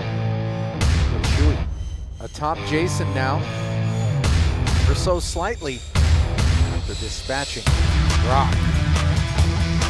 Big fan of Brock Wilson. I am a big fan. I don't know if that was a question or a statement, but I echo that. I'm a big fan of big payouts, and there are 3 of the biggest. 914,000 before we reach the 7-figure mark. $2 million+ payouts and a gold bracelet still on the line here. So get that glimpse brought to you by Octopi Poker. Min 15, cash was 17, just 19, 50K. 21, 22, Well 2, removed. 20. That Yeah, I'm threshold. just at, I'm wrong. I have more. I have By the way, was this a 2-day 23 and event? change. yeah, I think I'm right at the 3-day? same. 21. Casual, Brock looked a casual little 2 gassed. million at the end, did he? Didn't you think? I have I was just under hoping he 23. wouldn't go play the 100K, independent of whether or not word comes down about the fold with the Yep, king. almost 23. You know, He the has thing is, 23. it's a half day. Okay, you guys are equal, and I have still a lot of day 2, left. 3, 4, 5.3. Yeah, The 5.3? intensity Yeah. that you're subjected to when you have to compete against these guys, you know, he even said, like, that spot where Jason jammed, I mean, it's difficult enough in a vacuum, but then I have to be facing it against one of the best tournament poker players ever in history. It's not subjective. It makes it that much more difficult, you know? Yeah. 480. Raised to 480. I certainly hope Brock doesn't beat himself up too much over that spot, because he's absolutely talented and well deserving of the run that he had here. I don't think anybody would have suggested otherwise, even if he had claimed glory when it was all said and done. But not to be here today. It's 9 on the button once again. Trip to the dance floor versus Chewy for Tollerene. And, he's found 2 left feet on every other occasion. Trying to cut a rug. 6-5 deuce, 2 diamonds, top pair and a gutter for Chewy, as again he gets the better of Tollerene. The hits just keep coming. We keep getting interesting boards as well. I'm always excited to see how top players like Tollerene approach these type of board textures. He finds a check back. This is nice stuff. Oh, and what a reward for that check back. Ace on the turn. Might this finally be the time where Tollerene reclaims some of his chips? And that's got to be a card that Chewy is just checking at a very high frequency, respecting his opponent, and the fact that his opponent is checking back with mostly ace highs, some other stuff as well, but a lot of his range is going to be ace highs. Chewy still has a nice amount of hand here. Certainly not going anywhere in the face of a bet,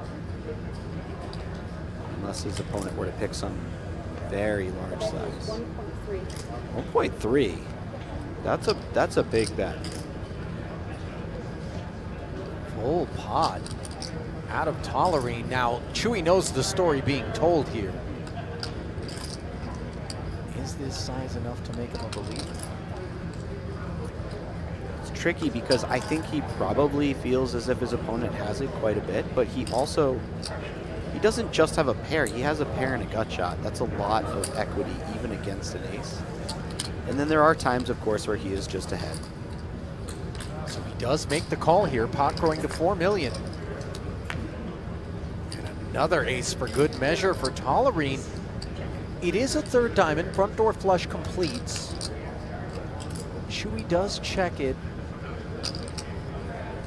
Boy, any bet out of Ben here, things get very weird for this 6.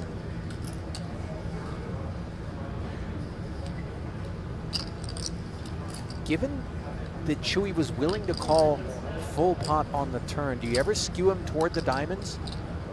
If you're Tollerene here, would diamonds check? I think if Chewy were to have diamonds, it would be something like the 2 of diamonds and another diamond, or like king high diamond, something that can get to showdown and potentially win. Maybe some queen high diamonds. I think if he had something like, let's say 9 high diamonds or 10 high diamonds, he might find the occasional bet himself on the turn, and he might also find potentially some sort of like check raise or check fold, just because he's not really getting the right price and he can't really win at showdown. So there aren't that many diamond combos, but there are certainly some.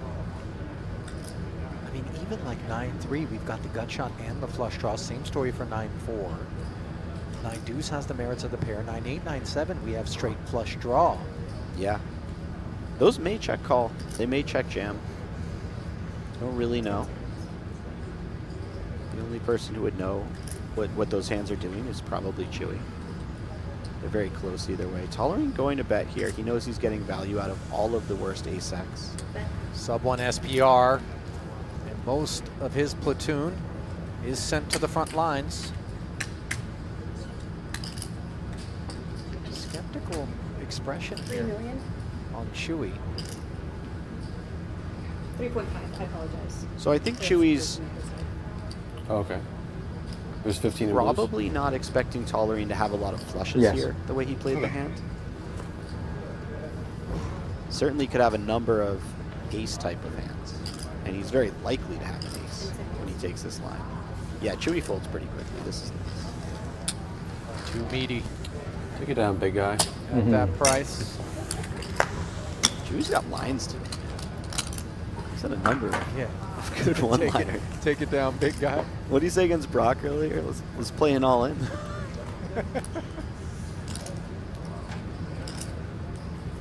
By the way, you see in his ear canal there, those are earplugs just designed to drown out any of the distractions that might be going on, announcements from adjacent tournaments, maybe people on the rail. Playing a little defense it okay if I against use this Chewy's ball? one-liners. I'll ask him. I don't think it's Chewy he's trying to drown out. You know, that's not exactly Just a little Martin more Cabrel. Yeah, we're about to Yeah, I follow was up going to the say, rest. when I'll I think have of people more. that I need Right. earplugs for, and Raise Chewy's to not the top person that comes to mind. Sensory deprivation. 500K. 100,000. Navigate Cabrel. You don't need much more than a7 offsuit. Jason Koon, $500,000. Get that done with a lot less than a7. Dominating Tollerene here. Has worked his way back to Call. 7 million. He's going to defend. Just 500. That's it.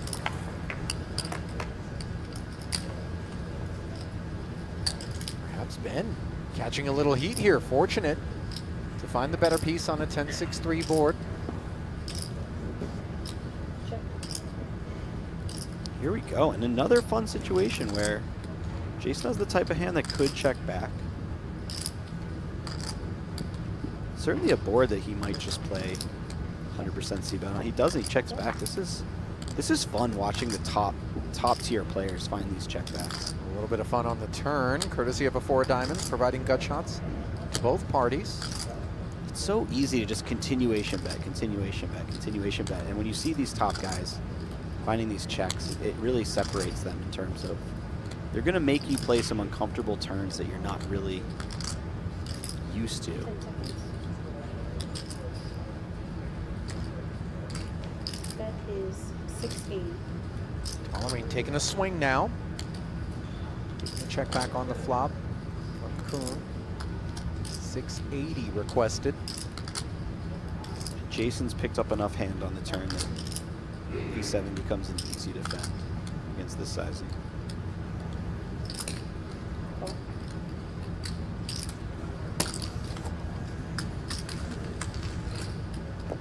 That's it. 1.3 inch change into the middle. The queen doesn't change anything. Second overcard to the sixes. Not a card that's supposed to be involved in Jason's calling range on the turn.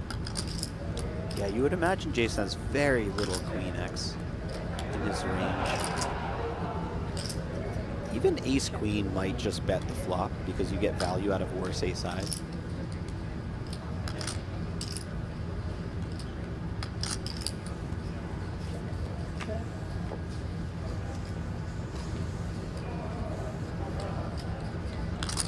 Oh, shit, I thought I saw 9-7. This fucking screen. Tollerene. Will take that one down? He's had a hell of a 2025 as Tollerene. Over $9 million on the year, and there's still plenty of year left and plenty of summer for that matter. Number one on the 2025 money list with 2 W's, 8 final tables, and 21 cashes. When you play the sort of buy-ins that Ben Tollerene does, Jesse, those cashes are not paltry. I had no idea that he's won $9 million this year. So weird, I thought a 6 was a 9. He just does his thing quietly. He does do it quietly. I don't think he's said a word this entire final table. 600.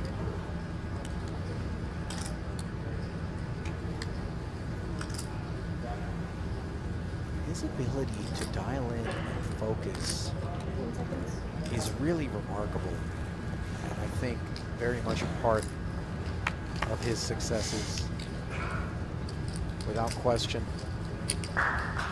He's an extremely intelligent and resourceful human being. When he was coming up in the poker world, he's talked about this in interviews before, he hired a French game theory teacher from a university. They just sat down and they didn't even talk about poker all the time. They just talked about different game theoretical situations. And that was one of the coaches that he would confer with along his path to being the best online poker player. Definitely not the average approach. But it just shows how above and beyond he'll go to be good at this game. By the way, that's not exclusive to him. He's got good company in that regard with respect to Jason, and for that matter, Andrew, but that is, you know, beyond the borders of what I think most would employ in the search and quest for advantages and edges.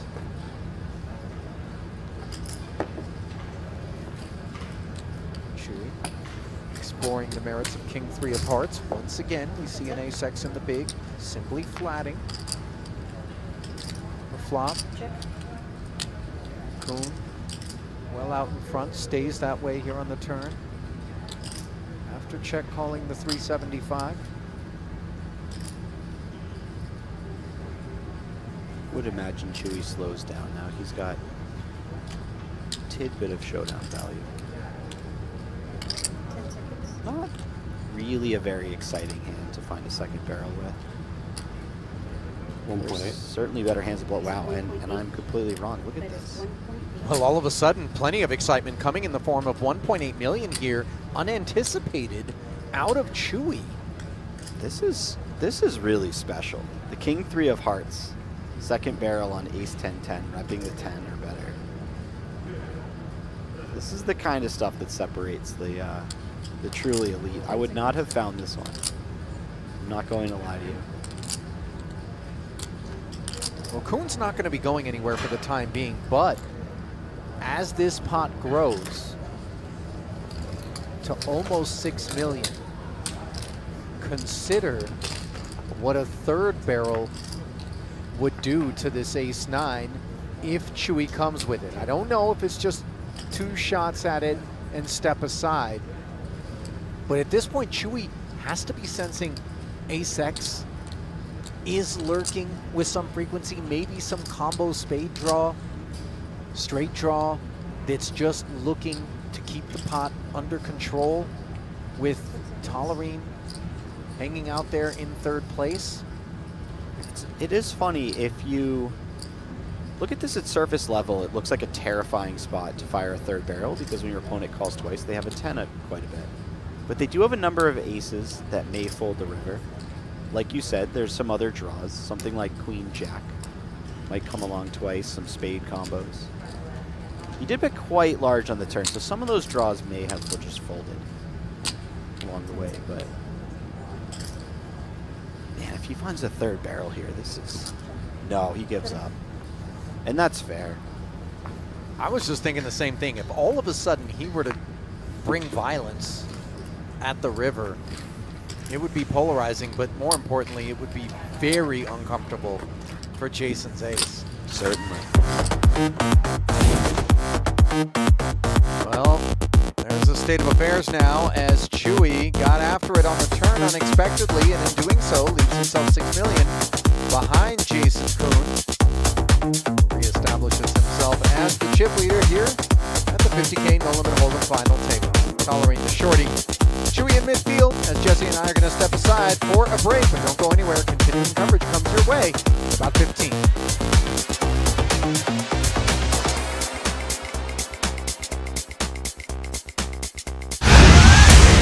NAPT is back this November, my babies. This is going to be such an amazing event back in fabulous Las Vegas. I had such an amazing time at the NAPT last year. It was one of my favorite events. Stay up to date through the PokerStars channels. Come play with us this November. I'll see you in Las Vegas. Be there. My heart a little bit that we didn't get to call any silver. Cheeky little 200,000. And you're going to see so much of this. Koon is just so studied, so versed in. One thing that I love about Jason Koon is that, you know, there's all this talk about No Limit being a slightly solved game. It's getting harder and harder. This is a guy who stuck to his guns and just played No Limit Hold'em his whole career. And look at the level of success that he's had doing that. Yeah, I mean, he plays some pot limit Omaha events. Yeah, he has been getting in the mix, you're right. But, I mean, he's made, let's say, 60 of that 64 million on the 2-card variant. Well, you want to talk about lines? things that have been made, Jesse. Lebedev with ace-8 of diamonds has made the call versus the jam from Chewy's ace-queen, and he is in a bad way here. Just 27% equity in an over 5 million chip pot.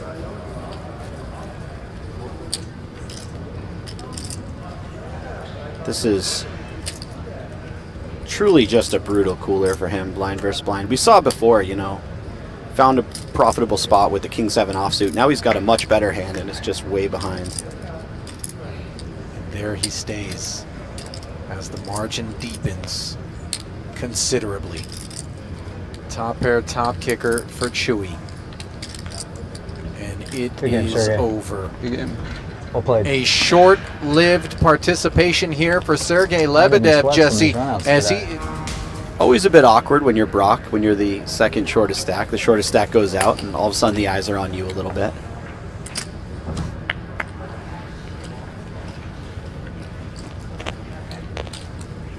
But again, we're going to have this dynamic where Chewy and Jason Koon will be trying to play relatively smaller pots against each other until a player like Brock is either out or the chip stack situation changes.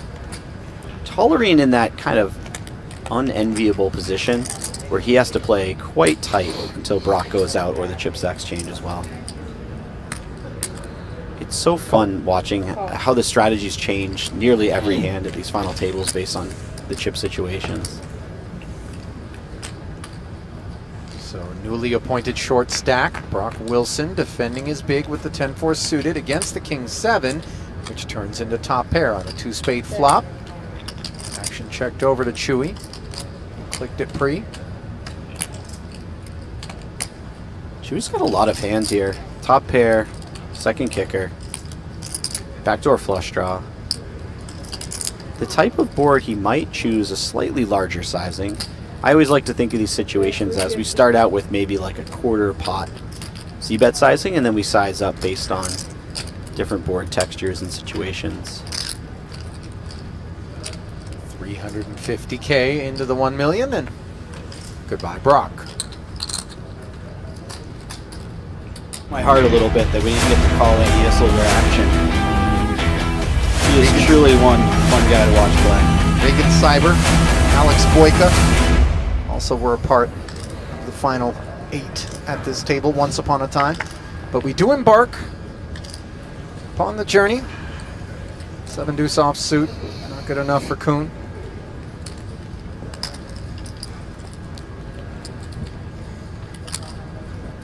Chewy in the small blind, 6-4 offsuit. He has a mountain of chips. Fortunately, his opponent is quite short, so he has to decide what sort of strategy he's going to apply here. He decides to put the pressure on. Blinds, by the way, 100, 200 with a 200K big blind ante. Every orbit costs you $500,000 in biscuits. King 7. And Lebedev, the short stack. Wow. Jams. That's an important pickup for him to kick things off. And a dicey shove, too, the King 7 offsuit. I like this a lot. He just identifies that when Chewy makes that small raise, and he's so short, Chewy's going to have some very strong hands and a lot of very weak hands, and he's going to attack that very weak portion of the range. Well, don't get too surprised by skills on display from the 39-year-old, whose hometown is Moscow, but now lives in London. Attended the Moscow Conservatory. Says he's retired, but a poker pro. Hobbies are tennis, father of 3. 3.8 million plus I saw the card. in career tournament earnings across 53 recorded caches. North of $1 million of that coming here at the World Series. Yeah. Retired at 39, huh? Must be nice. Sounds pretty good.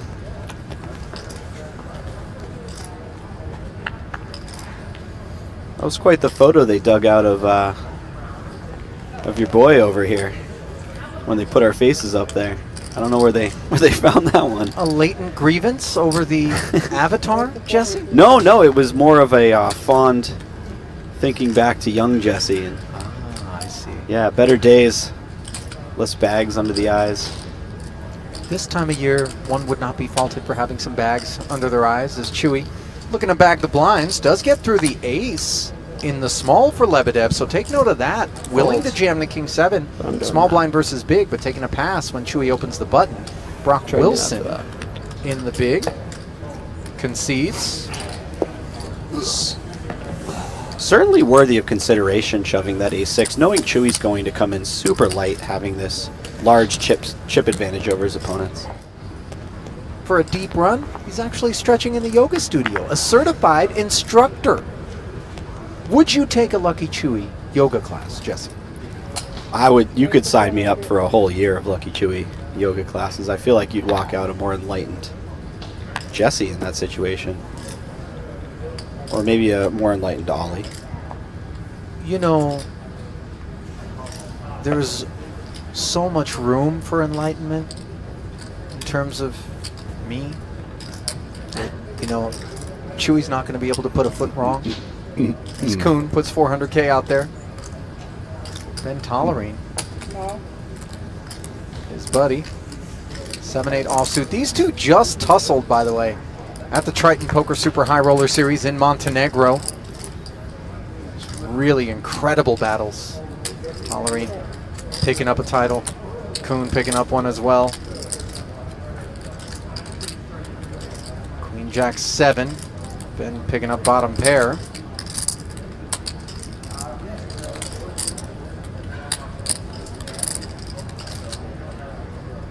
And when you say these two are friends, I mean, these guys have studied poker side by side for several years.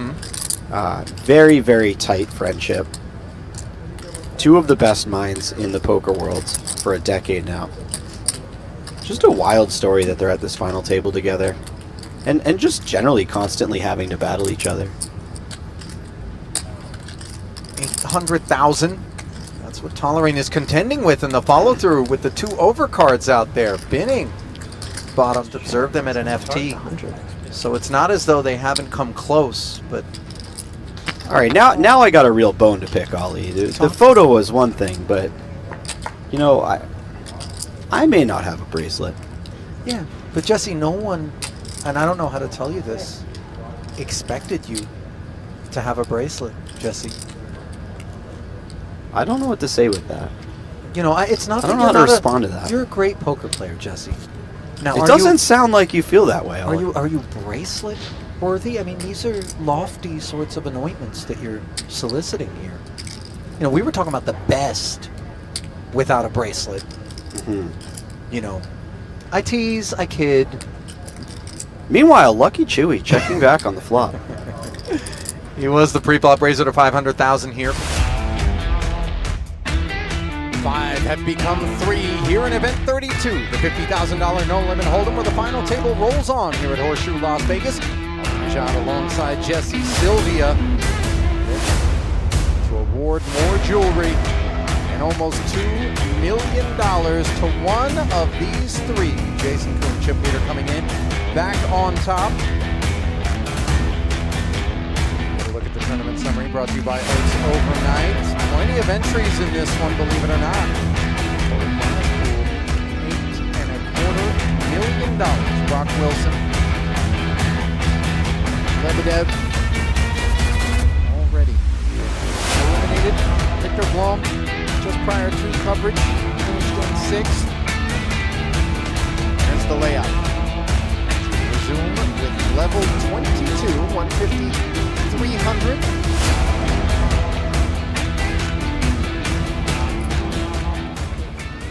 All right, let's play the game. We are slowly beginning to see some separation between Jason Koon and Lucky Chewy stacks. If that continues and Jason starts to pull away with the chip lead, that will be a very dire situation for Lucky Chewy, one where he has to play very tight and carefully, while Tollerene is much shorter. Observations. Charting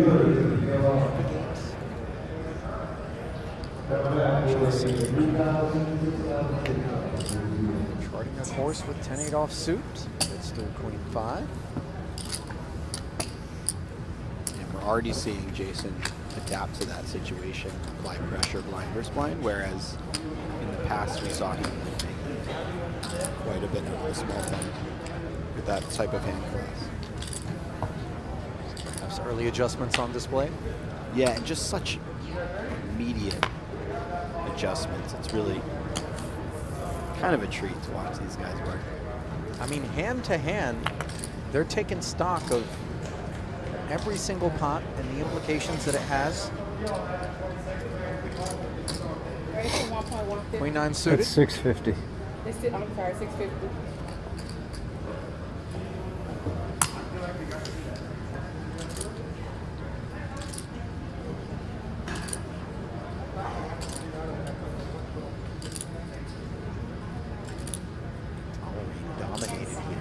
Soft suit though, not attractive enough for him to dig in. Another good example of how ICM changes how we navigate these hands. Certainly, Queen Deuce off would be enough to peel if this were a cash game where they had the same stacks. But he decides to let it go in this situation. Jason feeling good at this point. You almost see it in his movements. He's picking up pots, starting to pull away. It feels right in his mind. You know, for me, Koon has a little bit more, let's call it, of that killer instinct. At least the conventional kind of shape of it, you know, where all of a sudden there's that, I'm within sniffing distance of this thing and I'm going to get myself across the finish line. You know, kick, scratch, steal, do whatever I got to do. Any way possible. I feel you on that one. Tollerene allowed to limp the deuce 5 suited, which turns into an open ender on a jack high rainbow board. There are a lot of fiercely competitive people in the poker world. Yeah. I'm friends with a number of them, but if you were to tell me that you somehow knew that Jason was the most competitive one, I wouldn't be terribly surprised. Bet 300.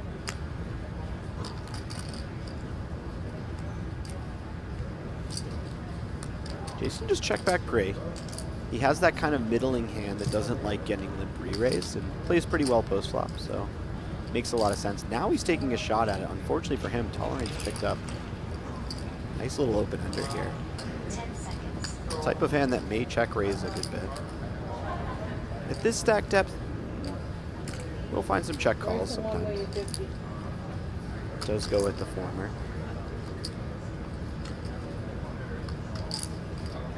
$300 turning into $1 million.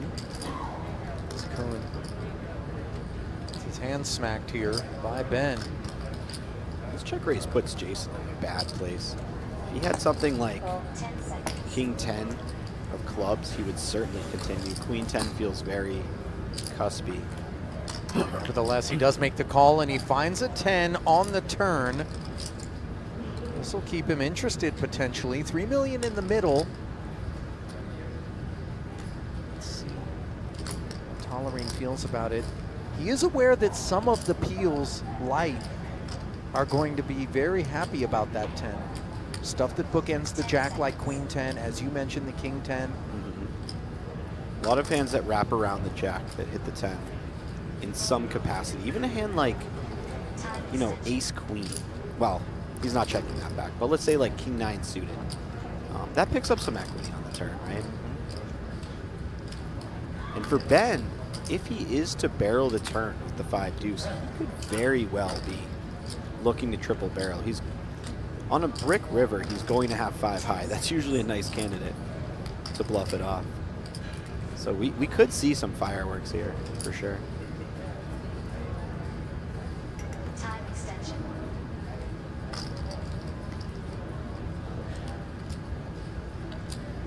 It's also a tricky situation for Ben, because if he does bet here, his opponent were to shove, it's this awkward situation where he has to fold a hand that has a decent amount of equity.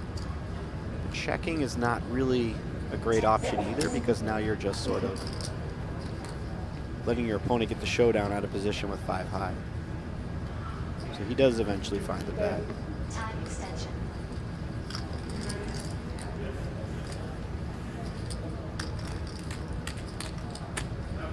That is $2 million. Things are getting very serious now. 66% pop, $2 million, as Tollerene committing larger quotients of his tokens to this exchange. The big problem for Koon is, of course, the times he's up against a jack.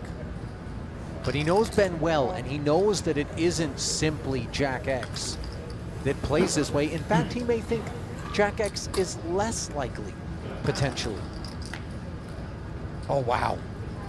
The ace rolls off, and now a wheel for Tollerene. Backdoor hearts have arrived. Neither player with a heart in hand.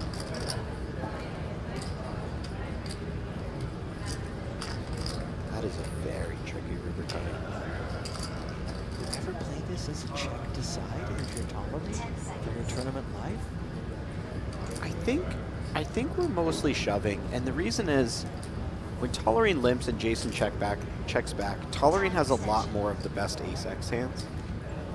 He can be limping and trapping pre-flop with stuff like ace-king, ace-queen, ace-jack. Jason just won't have those hands. He's going to raise them out of the big blind. So this river card favors Tollerene a little bit. He won't be check raising some of those hands on the flop. Let's put it that way. Or barreling turn, but he does have some ace high hands. Well, that Jason does not. He's cleared that first hurdle of getting snapped, which of course hearts would How much is it? apt to do.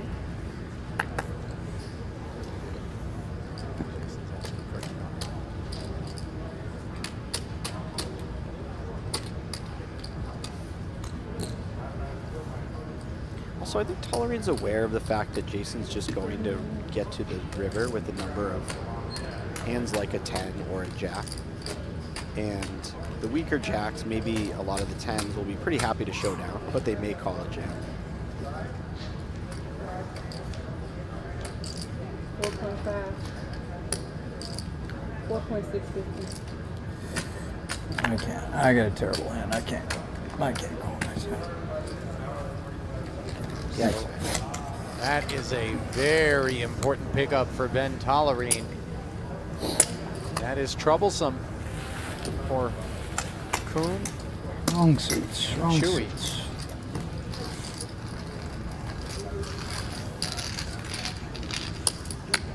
That is right. Maybe 6 of hearts 5. Fort Worth, Texas, who built his legend online. It's a possibility. Yellow specialist. Near $30 million in real live tournament earnings. There's more millions online, as you saw his bio. Brought to you by Play Poker Go.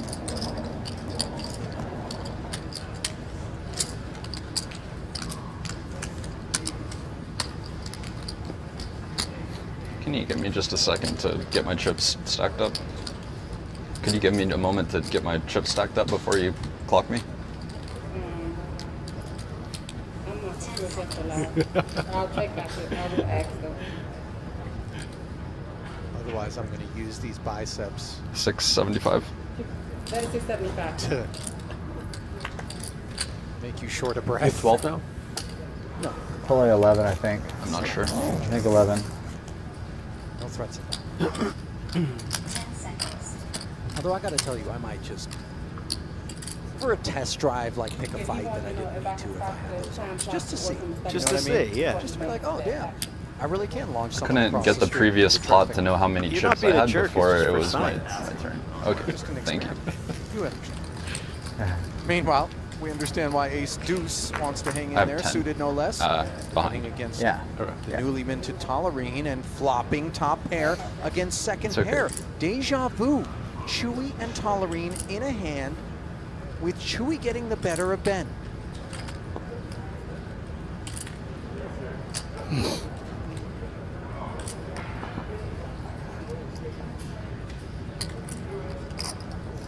I checked.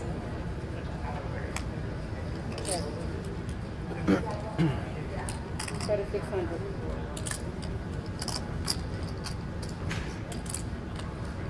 $600K the follow through from second pair and the gut shot. No club on board is unpleasant. Not to mention the lack of utility for the deuce. Sorry. Another $3 million. On the turn, additional pathway to the straight for Tollerene now.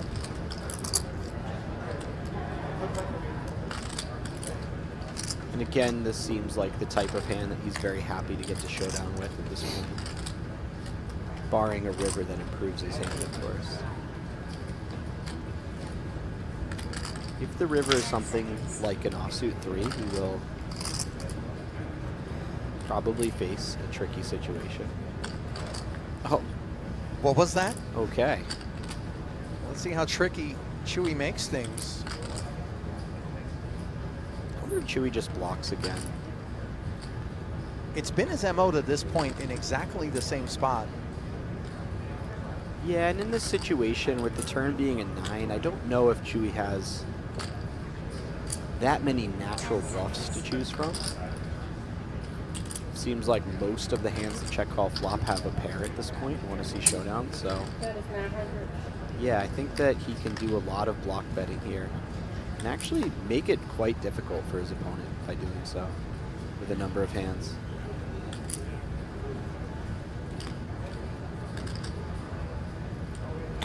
Perhaps Queen Jack just calls here, but this bet size really makes life tough when his opponent has like a 10 or a 9. 900,000. Time extension. Using time banks.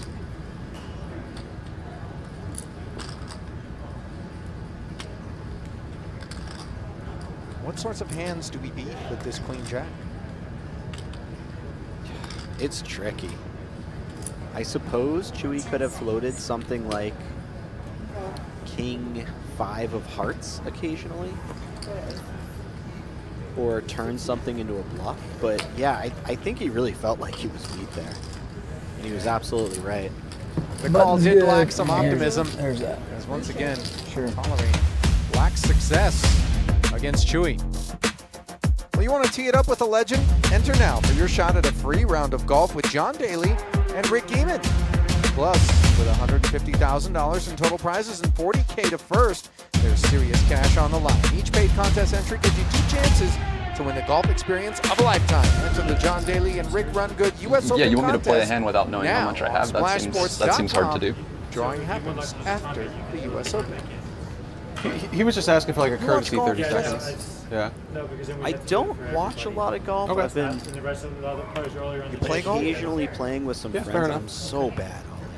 I'm so bad. I mean, do you stop counting strokes when you're out there? I don't start counting strokes. When it's a 9-handed table, That's it's how not bad. a That's problem. one way to It's avoid. just that the action is always on us, right? How many balls do you lose when you're out there? I don't come back with many. How many do I you don't go onto the course with? Like a single sleeve, I believe, is 3. Okay. That's not going to get you through 18 holes, is it? Is it supposed to? Is that? I'm serious. I don't.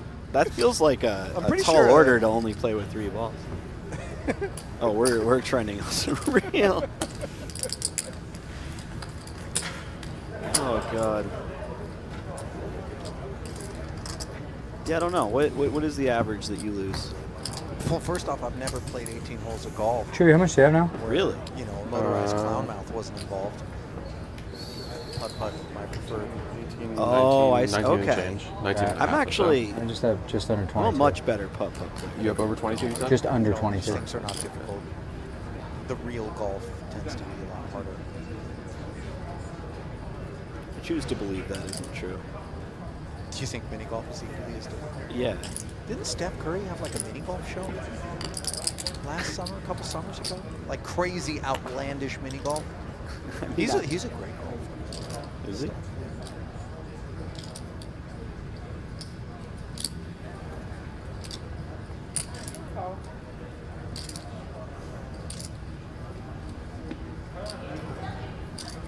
Being the small here. I was about to say, Jason's hand is so bad that he may attack here.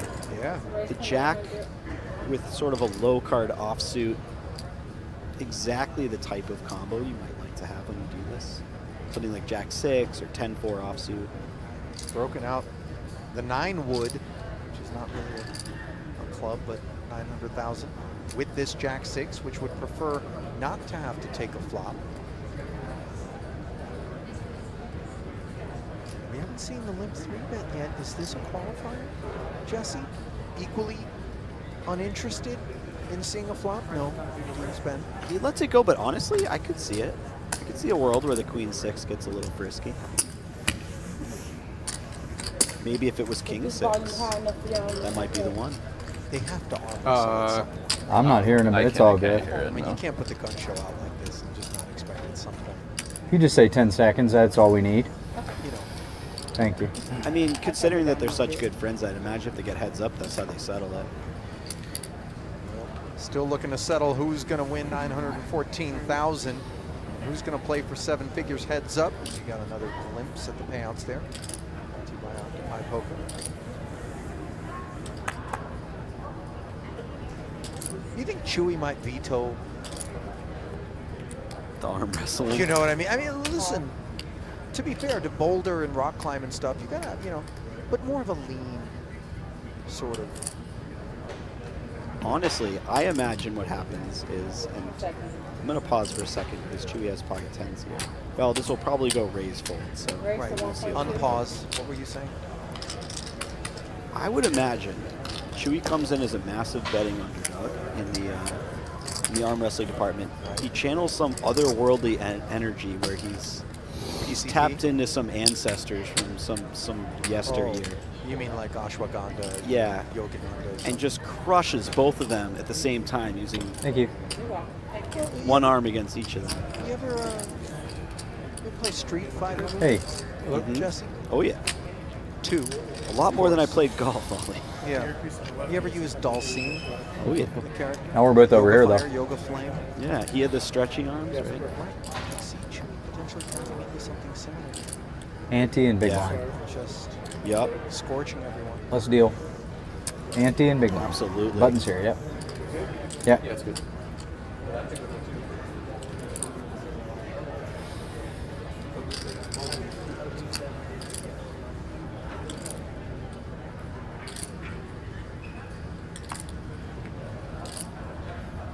Nine off on the button now for Jason. I think Jason and Tollerene will 650. never see it coming, to be honest. Yeah. You mean Chewy's willingness to engage in anything involving wrestling of any sort? Yeah. Or the inevitable defeat when he stretches that arm It's 10 not, feet long. you know, it's not a thing. I love Chewy, but I just need him and everyone to understand that the truck gets backed up on the Tollerene. You know, it's like everyone that bet their rolls on Mayweather laying whatever that price was against McGregor. Meanwhile, top two monotone board here, Tollerene with a tickle, bottom pair. This one, 675. These monotone boards generally get played very carefully and with small bets. Jason obviously has enough hand to continuation here, but he does keep it very small. 300,000.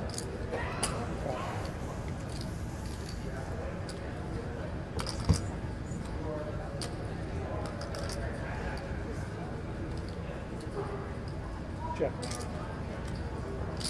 Turn.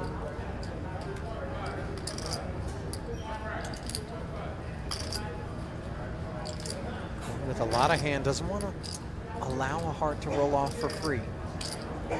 No, and when you have top two, you have to imagine that your opponent is more heavily weighted towards having a hand with a heart in it, rather than something like middle pair or top pair that could pay you off since you blocked that. So I think continuing again makes a lot of sense here.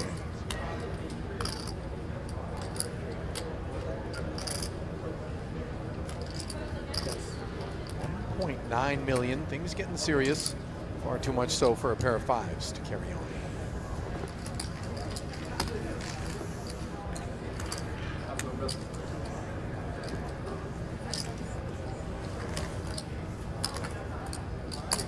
I don't know, man. I might be back in Chewy. Jesse booked, you know.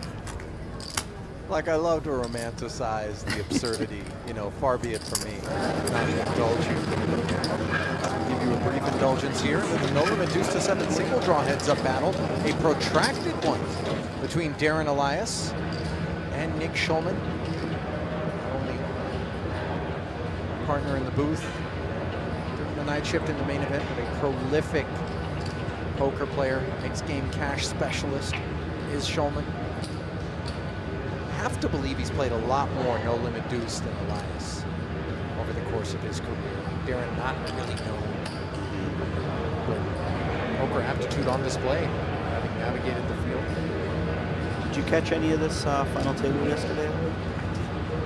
I caught a little bit last night. It was really fun. I mean, I watched the updates, but I didn't watch any of the stream. I forgot you were playing poker yourself tonight. Yeah, until about 9 a.m., which is when I finally got to go black.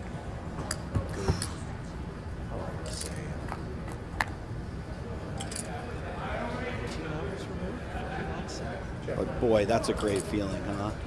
You know, Jesse, I don't know that it was. It was a better one than the one I was feeling before it. But, you know, I'm reminded of my friend who, after I committed to playing a session until I was winning, and 20 some odd hours later finally got into black like $60, said I did it, I won, turned to me and said, did you though? Chewy definitely winning right now as second pair turns into trips versus what was top pair for Koon. This one could brew. So 750 pre-flop out of Chewy. Koon defended. Went check, and you can't blame Jason. We're slipping $1 million out here. Half pot sizing.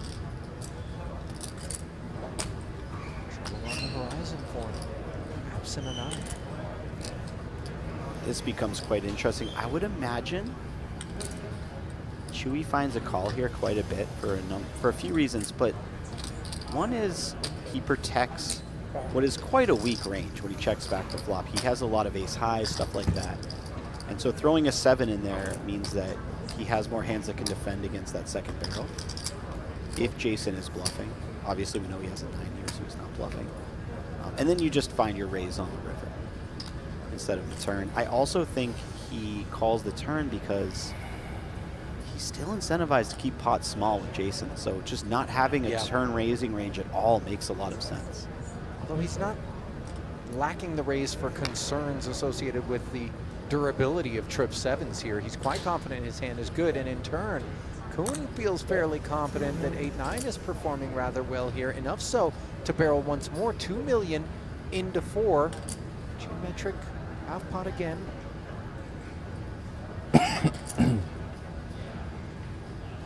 Now it becomes, what size does Chewy choose here? Something like 6 or 7. Oh no, he just called. Wow. Are you at all surprised by his unwillingness to pursue the value there? I mean, never underestimate how important it is to play carefully. Big stack versus big stack, but I don't know. I think I would have given it a little bit of thought at least. It's awkward. If Jason goes a little bit larger, he went half pot, right? If he goes a little bit larger, maybe we play carefully. If he goes a little bit smaller, maybe we always raise. That half pot size is kind of no man's land. And also, when we do raise, we need to ask ourselves, what can we target that could pay us off? Because if we're going to open the action up and potentially expose ourselves to something uncomfortable in turn, we'd better have a good excuse to do so. And maybe he just decided raising here with these trip 7s, I'm not going to get a 9 to call. Yeah. Maybe some coincidental king, which doesn't really rate to be associated with Koon's holding. Isn't going to call either, so just flatting there. It probably means you never get to bluff raise the river then. Because if you're not raising a 7, I don't think you have any stronger hands than that. Well, we've raised king 7 here on the button as Tollerene, and a whole lot stronger hand than that greets Koon in the small. First cameo from aces at this FT. 2,050,000. Up we go. 2,050,000. Oh my goodness. Wow. Chewy with kings. This is exactly the kind of cooler that's required. No way. To create a catastrophe here at this FT. You touched on the idea, Jesse. These two guys are not looking to play inflated pots so long as Tollerene is present and lurking with a far leaner stack. And yet, the deck is proving non-cooperative as violence is on the horizon. Yeah, this feels completely unavoidable, though. I don't think Chewy ever flat calls any or is interested in flat calling any hand in this situation. 0.2. And he's also certainly not interested in backing down 4.2 million. once he 4-bets. Tollerene deeply uninterested. This is devastating for Chewy. Tollerene had a king as well.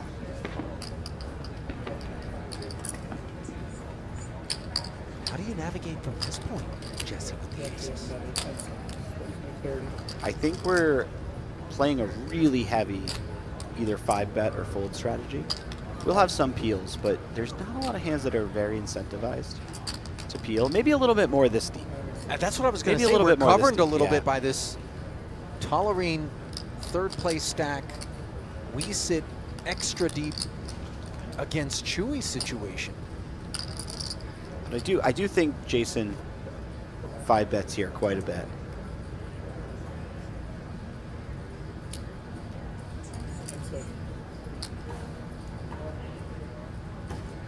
Seven and a half. There it is. 7.5. 7.5 million, the announcement.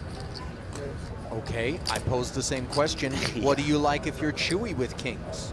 Now we're in some very tricky territory. Chewy he could call, he could click it, he could pile the chips in. But remember, he's a little bit averse to having to play some unbelievably big pot. But kings is the second nuts pre.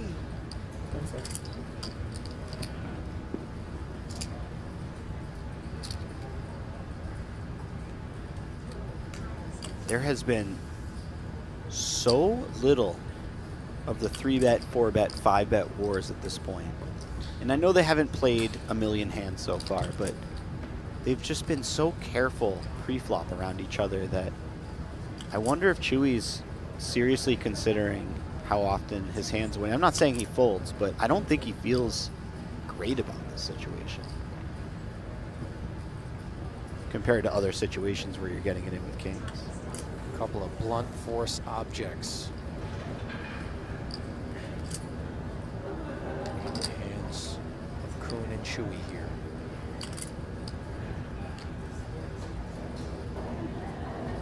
Bludgeoned this one up to 12.7 already. And there's the jam. Snap from Koon, and the coldest of coolers is upon us. And look at Tollerene. He's thinking, You what a warned me gift earlier, this too. is. Okay, the cold call. A little bit of a difference. Premonition of the universe. By the way, Tollerene's sitting there knowing He's that all he in. has a king. He folded a I think I king. might He's cover obviously you. not going to tell Really? you. But Yeah, I think I have 23. Oh, you do cover. Yeah. Yeah, you cover No, me. no. I'm all in. Silver lining, of course, is the Chewy. He's caught the king. I got you. He's got just one out in reality with these kings for the time being.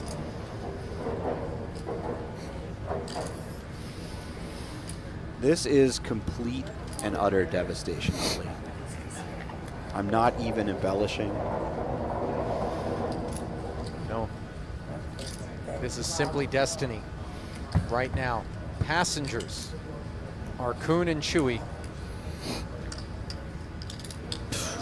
Ace Jack tray, top set for Jason. All but locking this one up. 2% is Chewy with 2 to come.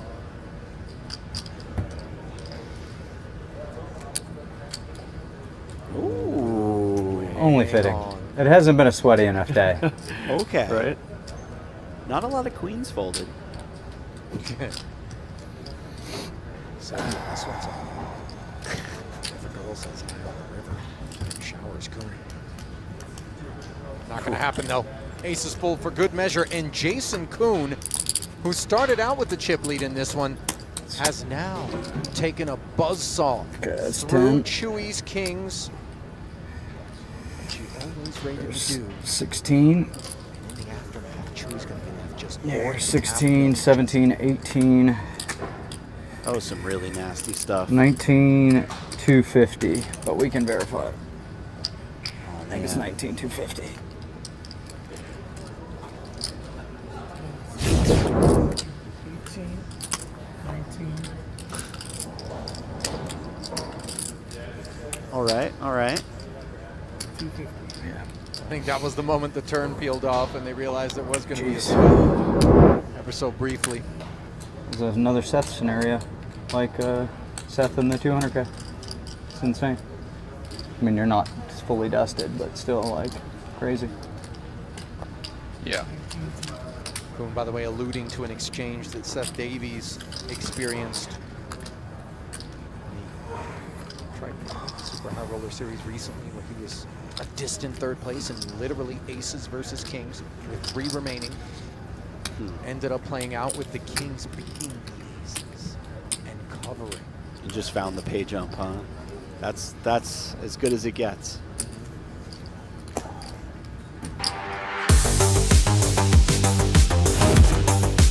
Well, how about a PokerStars spotlight on Jason Koon, whose light shines oh so bright at the top of this leaderboard. 40 million, let's call it, versus 7 1/4 and 4.5. That's Chewy. Really, all the way down to 15 bigs to do. Down but not out.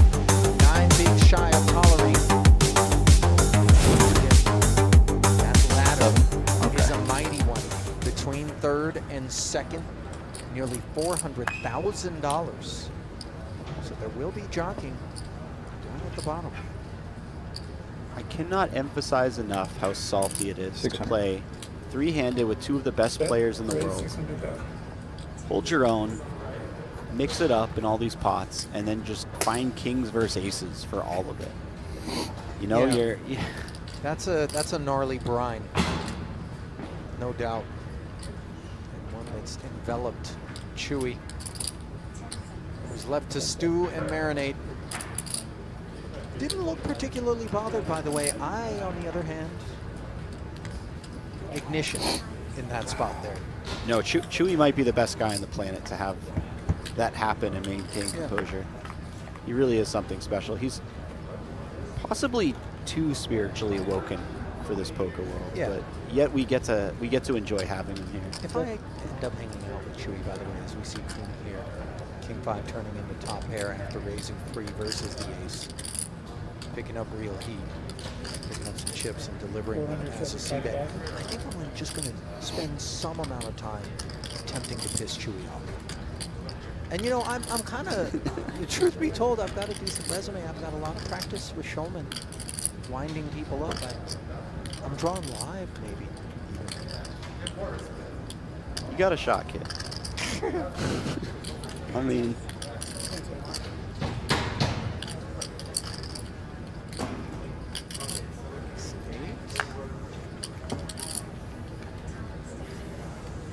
It's a pretty one. Oh. So get that shit out of here. Try to be a nice guy. He throws my cards off the table. Can you believe this guy? He's been bullying me for years. something tells me Jakoon is going to be the one doing the bullying for the next few minutes. This has just become the dream scenario for him, by the way. We haven't even mentioned that, but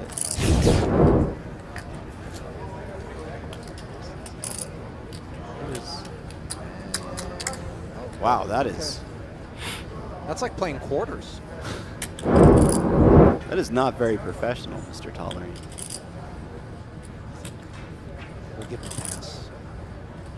What do you like better, though? Do you like, if you're Koon, as we see Chewy raising the button, Jesse, having 2 short stacks in similar depth, or do you like a clear-cut second place stack? Napkin out of there if you don't mind, Chewy. I think you can still have that in beautiful this tail scenario, swallow. you'd prefer 2 short stacks around the same. Why? Just because, especially as they get closer to 15 or 10 big blinds, you get to do a lot of shoving, and they're kind of playing a game of chicken, of who will call first and potentially risk going out. Obviously, if one of them doubles, then you have the awkward, short stack, middle stack, massive stack situation, and you can lean on the middling stack from that point forward. But I don't know. For me, it feels the most comfortable when they're around the same stack size.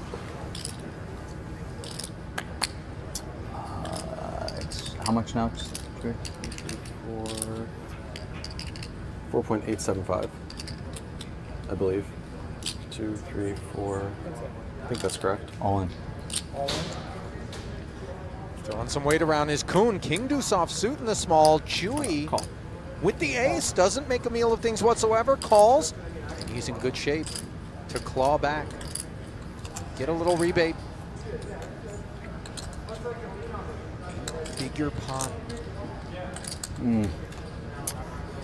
Should probably raise folded. Shove the 5. Bet you guys are a little. No. So you have 6, right? Yeah. Yeah, that's fine. Yeah.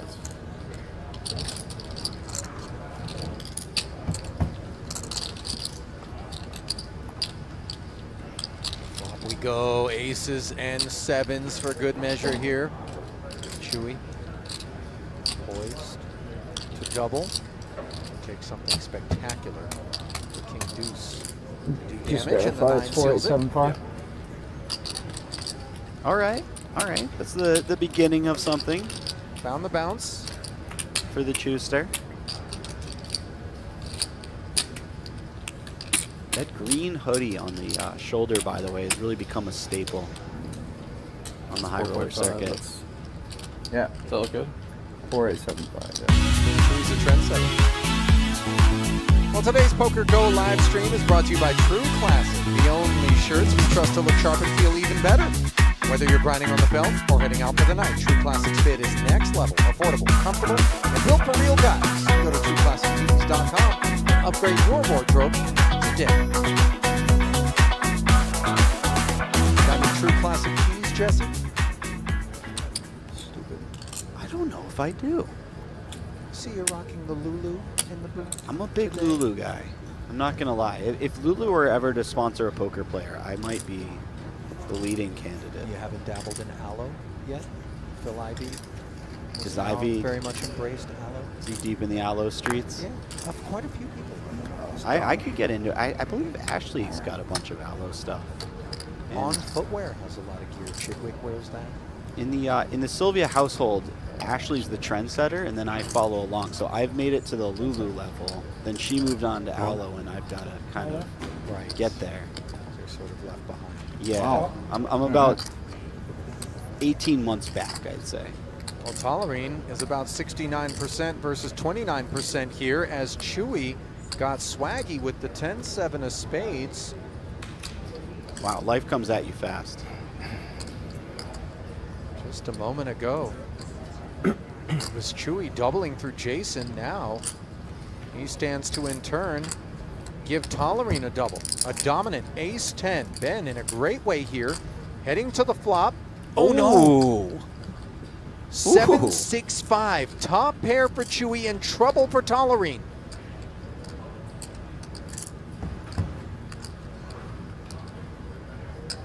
No help on the turn. And only an ace is gonna salvage this run for Ben Tollerene, who was so excited a moment ago to see Chewy and Koon get locked up, thinking maybe it would be he who got to heads up, and instead, GG, bro. he will leave Chewy to Crazy do run. battle with Crazy Koon. run. Crazy Oh run. my goodness, that just came out of nowhere. Chewy had 5 You're a million tough cookie, a bro. second ago. He's almost back to the stack he had before the aces versus kings. And he's heads up. I should have raised King 2-0. I thought you guys were tied in chips. Looks Should have just used the time bank and Much found like out. we here in the booth. You can't ask I for think much it's better raised than ace-10 3, against 10-7. 4, and shove 5. $914,000. Such is life. We'll go to the third place finisher, Jesse, Give you a little Top discount for cooler than you. in 2025. You have any interest in a smaller stakes sit and go? I'd like to play. Okay. Thanks. Well, it looks like any talk of a deal will shut down in short order by Jason. Can't blame him. Better than 2-1 chip lead over Chewy as they get set to play heads up for the bracelet and near $2 million here in event 32. It's brought to you by PokerStars. Boyka, Silver, Blom, Lebedev, Wilson, Tollerene in that order. All giving way to this moment. Before we get that heads-up battle underway, as is standard and customary, let us send it down to the suited and booted, but tireless Jeff Black, who's standing by with Ben Tollerene. Hear his thoughts. Well, Ben, it seems to us like you always manage your emotions really well. How do you manage taking a brutal beat like that to end things for you today? It hurts a little. Of course, I want to win and do better than third, but I tried to just be very realistic about it. So when I'm all in there, I'm not thinking I'm about to double up.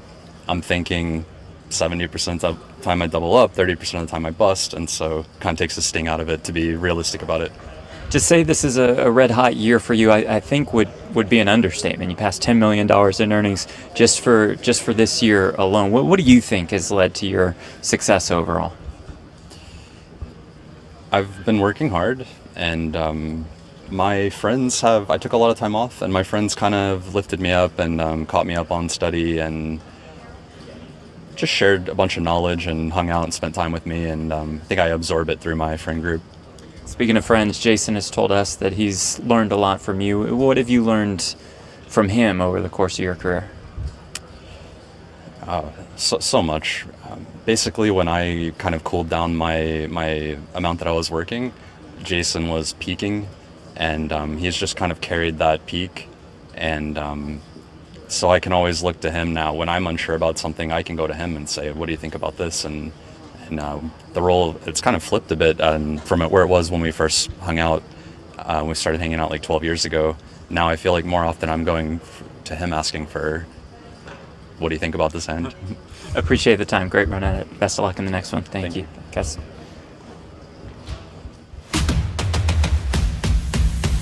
Well, I confess, Jeff, it caught us all off guard. We thought maybe there would be a little bit more play to three-handed action, but instead, it's time for heads up. We're going to set things up and step aside before we determine who's going to win a bracelet and 1.9 million plus.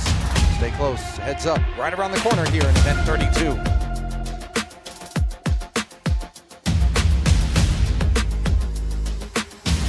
I'm not afraid to do what I have to do. You know what my problem is? I just don't believe you. Let's see what this footballer is made out of. I'm an aggressive player. Stop showing off, mate. Are you kidding me? Anything can happen in a big game on tour. Koon is just so studied, so versed in. One thing that I love about Jason Koon is that, you know, there's all this talk about No Limit being a slightly solved game. It's getting harder and harder. This is a guy who stuck to his guns and just played No Limit Hold'em his whole career. And look at the level of success that he's had doing that. Yeah, I mean, he plays some pot limit Omaha events. Wow. Yeah, he has been getting in the mix, you're right. But, I mean, he's made, let's say, 60 of that, 64 million on the 2-card variant. Well, you want to talk about lines? things that have been made, Jesse. Lebedev with ace-8 of diamonds has made the call versus the jam from Chewy's ace-queen, and he is in a bad way here. Just 27% equity in an over 5 million chip pot.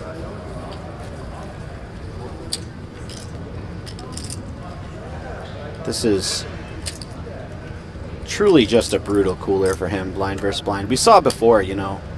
Found a profitable spot with the King 7 offsuit. Now he's got a much better hand and is just way behind. And there he stays as the margin deepens considerably. Top pair, top kicker for Chewy. And it is over. Well played. A short-lived participation here for Sergey Lebedev, Jesse, as he... Always a bit awkward when you're Brock, when you're the second shortest stack. The shortest stack goes out, and all of a sudden the eyes are on you a little bit.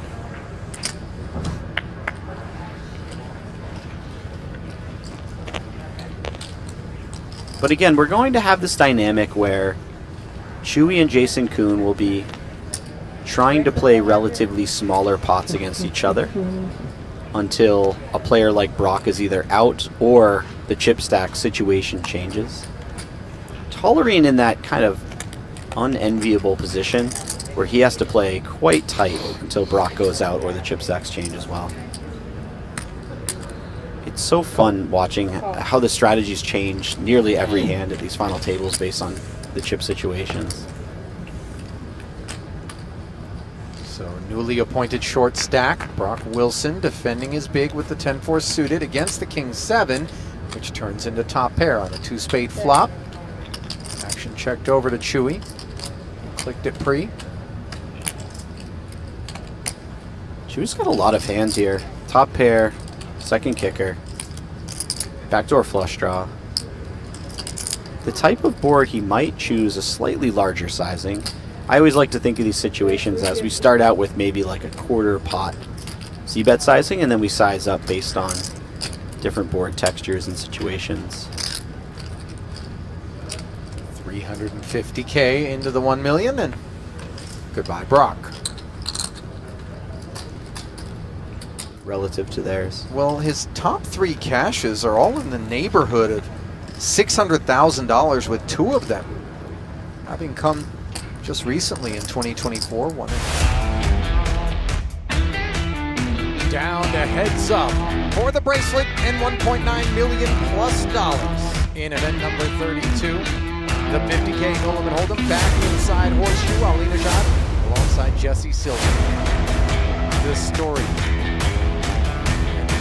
Illustrious Jason Koon. A very illustrious chip. Bringing a record of 29 and 19. Heads up battle against Andrew Lichtenberger. Might feel a bit lucky. Here, heads up, given he took 10-7 up against Tollerene's ace-10. After $400,000 ladder as we give you a look at the tournament format brought to you by Splash Sports. 60-minute levels. Day 3 of this one. Clear whether or not they're in for 50 or 100,000, but I doubt it's on their minds. See Tollerene on the rail there, sticking around to sweat his buddy Jason through to the finish. As we begin with the blinds at 150, 300. He's 7 suited, choosing to limp. We'll check it back. And we're off, Jesse. And we are off. Shout out to Jason Koon's heads-up record, by the way. 60+% win rate is nothing to sneeze at anyways. And this is a man who plays nothing but high rollers, so his average heads-up opponent is one of the best players in the world quite often. That's an excellent point, by the way, as he flops a double gutter here on this monotone 7-high board. Chewy has flopped top pair, 300 a man. He's going to bring us to the turn.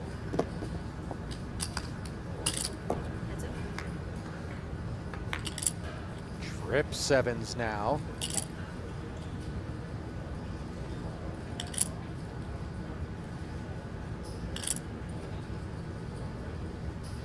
I wonder what size Chewy comes with here. We would imagine something slightly chunky, but he does have to be a little careful on such a coordinated board texture. Yeah, he just chooses 2/3, gets the job done. We start this heads-up match out pretty deep stacked, by the way. Nearly 60 big blinds effective. 60-minute levels that deep. We could see this thing last a whole lot longer than the time it took to get us down to heads up as we began this table. 5-handed, Jesse. Absolutely. I didn't even realize we were 60-minute levels. Where were you during the tournament format, my man? You just zone out when I'm doing my I just my lean whole back thing and I here? watch you just do things like a boss, Ali. I'm just enjoying the presence of you This in table, general. man. I don't it's a I don't big table. fixate on each word, you know? I mean, let's keep it real. You were swan diving into that lasagna pretty vociferously, as I recall. Meanwhile, ace 10-9 here as Chewy dives into middle pair. All right, maybe it was more of your thing than my thing. 2 quick checks, third heart rolling off. Real draw for Koon. By the way, you might note that we're seeing a lot more button limping than you're used to seeing 60 blinds deep. That is because of the presence of the big blind ante. With such a big ante out there, it makes a lot of sense to start developing a heavy limp raising strategy. Or sorry, limping strategy on the button. Well, to be fair, some of those limps could come with re-raises. Absolutely.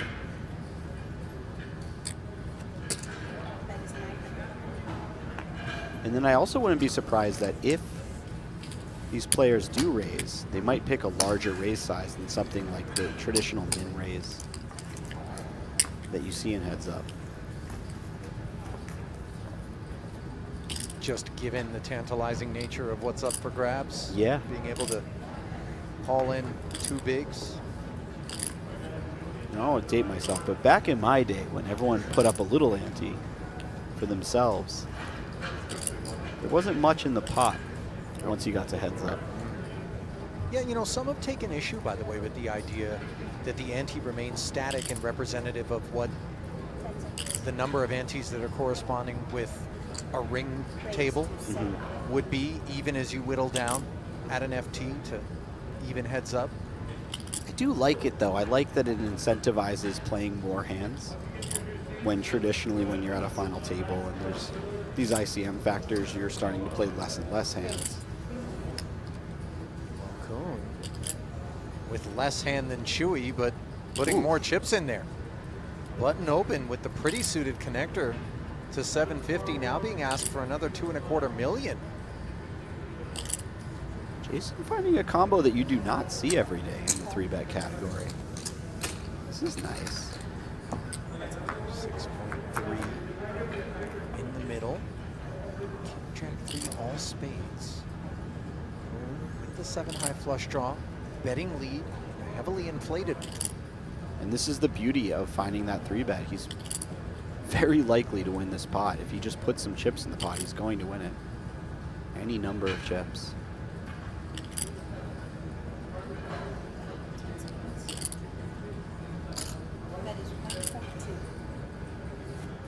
Diamonds with nowhere to go.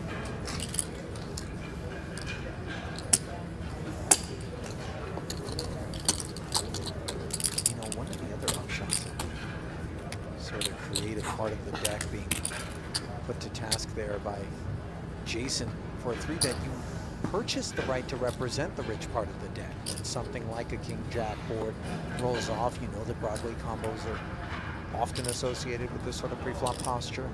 Absolutely. There's also a number of runouts where if you don't find some of those weaker 3-bets with something like 6-7 offsuit, you end up not having enough bluffs come turn or river on a number of runouts. So it's really important to have those if you want to be balanced on later streets. I also, when I see him 3-bet right away with something like 6-7 offsuit, it reminds me of what you said earlier about Jason having that killer instinct.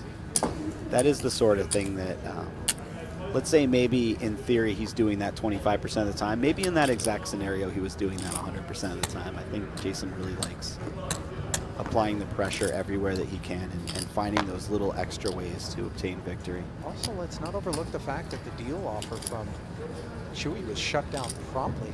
Yeah. By Jason, and Chewy didn't take any offense to it, recognizing that that's just his preference. So, yeah. I mean, Jason has a lot of confidence in this situation too. He's played a very high volume of high stakes heads up sit and goes. He feels very comfortable in this format. 48 appearances, 29 and 19, as we touched on earlier. Yeah, not to mention that record. 7 deuce gets touched on. 3 as the chips begin to flow toward Koon. Is there a strange kind of reverse dynamic where, even though it's a taller order for Chewy to come back and win this one, that the pressure is actually on Jason to close out and not let Chewy spin back up, take a lead, and then maybe pick up a bracelet? You know what's funny? I go really back and forth on that. I know for me, I would feel that pressure, and then I always expect these guys to be on this level where they just address each hand as it comes along, and they don't think about that kind of stuff. And then I'm reminded that we're all human beings, and they probably are feeling that, even in maybe a small sense. Feeling 2 pair is this King 6 on the 2-heart King high board. Everything's coming up Jason so far. Chewy has a little bit of backdoor activity here. Just the scotch, but it may be enough to float. No, he thinks better of it. Again, pot delivered to the doorstep of the mighty Jason Koon. Number 4 on poker's all-time money list, north of $64 million in career earnings for the 39-year-old. 242 recorded catches, West Virginia native. I see him out Do you see my taking card? walks in the morning in our neighborhood. It stuck to my thumb because I was looking at that Chipotle so commercial. dedicated to fitness, sometimes the kids in Right tow, on. of which he has 2 now. This is, sorry, who is this? Jason? Jason, yeah. Oh, I did not know you guys lived next to each other. He's actually Sick brag. spending Just, more how time much now, Chewy? with my sister and my brother-in-law because they live closer to him than I do. believe Right around it's the corner, 13 and and they a half. have 3 kids. So completely unrelated, they forged a friendship, having no idea that I was. No way. Yeah, and that I was one of his neighbor's brother. And then the old brother-in-law gets invited along for dinner, and Yeah, right. And then look where who am shows I up. at, you know? Oh yeah. Actually, I don't show up because I'm not invited. No.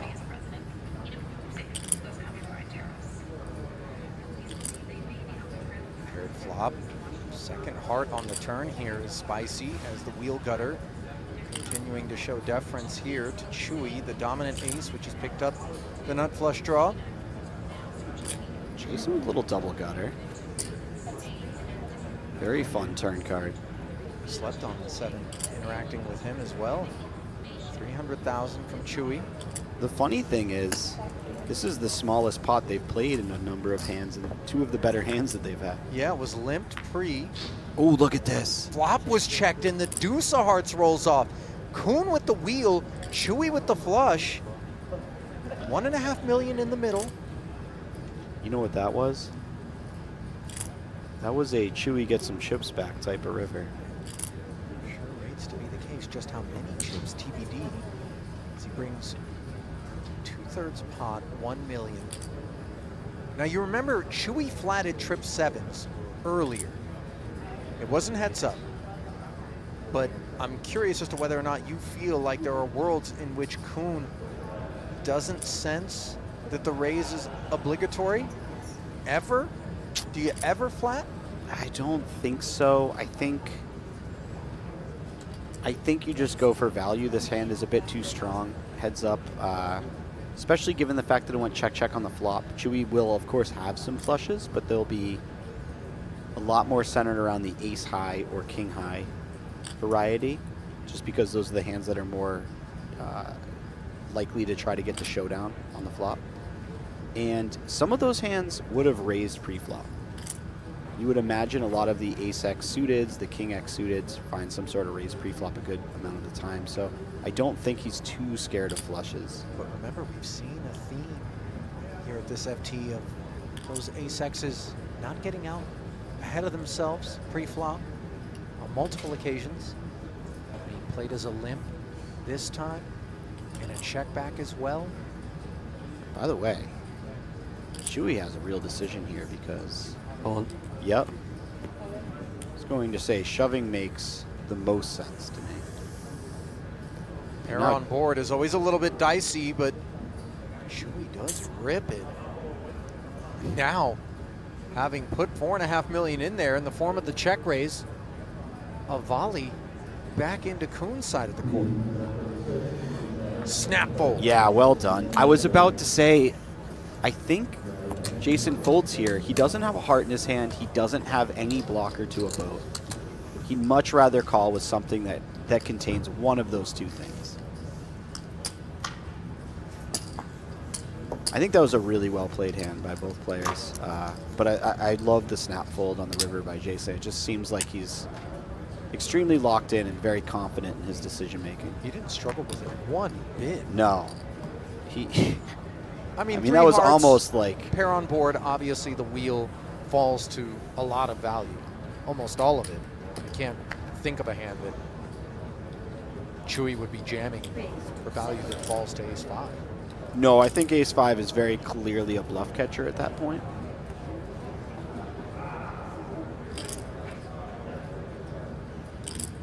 And it's a pretty bad bluff catcher.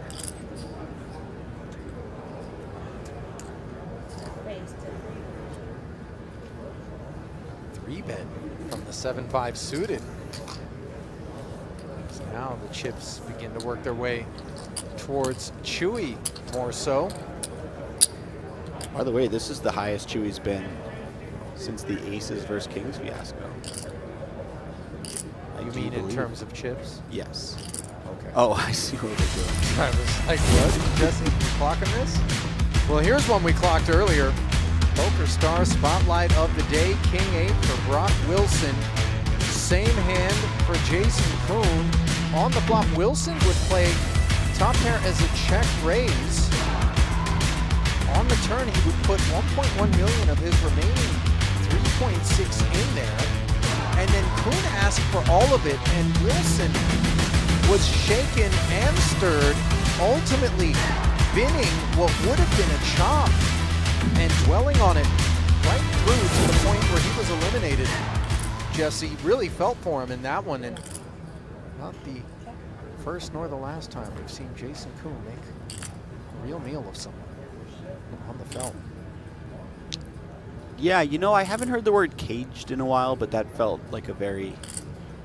Not that Jason bluffed him or anything per se, but it felt like a very caged type of spot where he just felt awful either way. 2.4. Well, this spot is one that brings a double gutter once more to the doorstep of Jason Koon, who defended against an open free from the ace-jack. Activates there on the turn, and the inferior ace calls one in.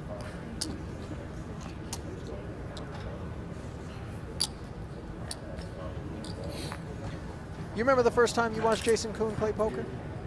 Jesse? Was it on a stream? Was it when you were playing with him in a tournament? How far back you go? I think the first time I ever played with him was at the LAPC. Okay. He was mostly an online MTT guy back then. Okay.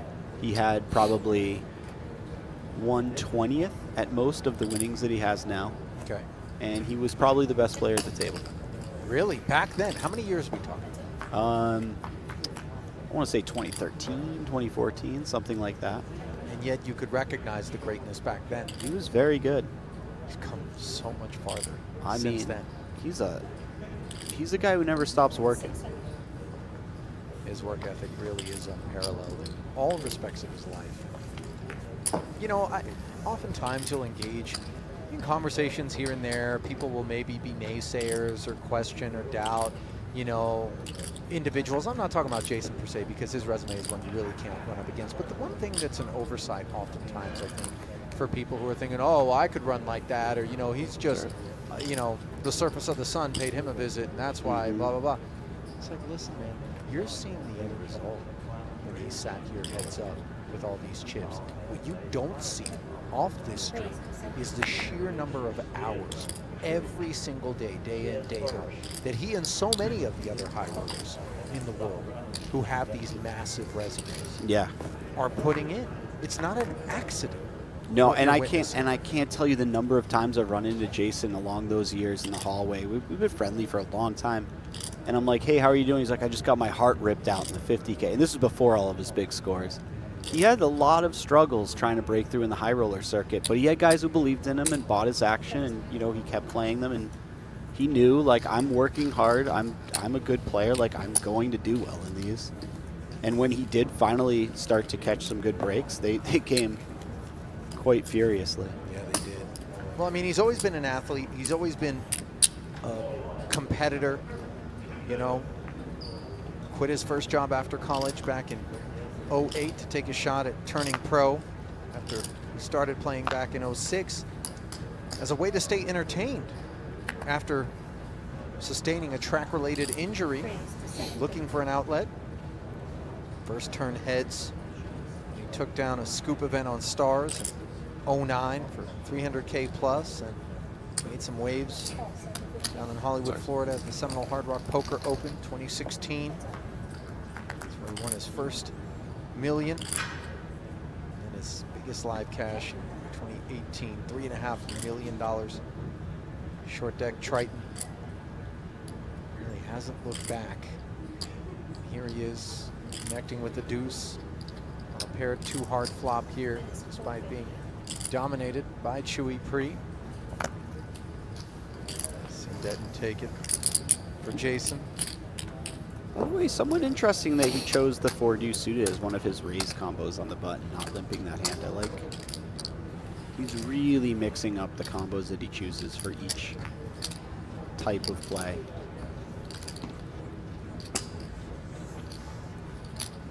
He is shockingly good at the game. I mean, I know it seems like we're harping on, you know, overly singing his praises, which, by the way, we could direct the spotlight on the Chewy very comfortably as well, make no mistake. Andrew is well respected for his poker mind. The problem with talking up Chewy is once I start doing that, I don't stop. I'm such a big fan of Chewy. He's so beloved, isn't he? He is. You ever heard someone be like, I hate that guy? It's just like never. Do you think there's someone out there that he was like rude to in high school that still doesn't like him? You know what? I hope so. Yeah, there's just one guy who's stewing on it. I really hope so. I just want to know that he has evil Chewy, the alter ego. Meanwhile, ace queen 6 rainbow here. I believe this went limp. 5x raised by Jason.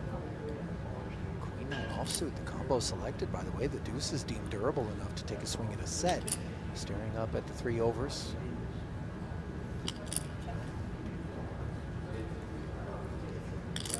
Koon chooses to check here, Jesse.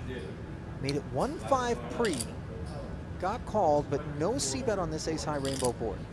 Yeah, probably one of the weaker queens he gets here with. I think Jason can take 2 approaches on this board. He can either continuation bet every single time for a small size, or he can do some bigger betting and have some checks. Seems like he's elected to do the second. And this is going to play really nicely for him because is going to put some more money in the pot as a 91% favorite. Spades. The turn. No flush arriving. Draw, that is. Chewy, by the way, has one of those sort of non-intuitive types of hands that does sometimes bluff these situations. Well, how many pocket pairs do you think are across the way when you've got deuces on this ace-high board that look up at the ace and the queen and maybe have some concerns but feel compelled to peel? And now we're targeting that stuff. As you see the deuces betting 4.2. Yeah, I mean, he puts pocket nines in a terrible situation. He puts pocket tens in a terrible situation. He puts queen nine in a really difficult situation on the turn. Jason is certainly not loving this. You have some very clean outs on the river. Only 2 of them, but you have them.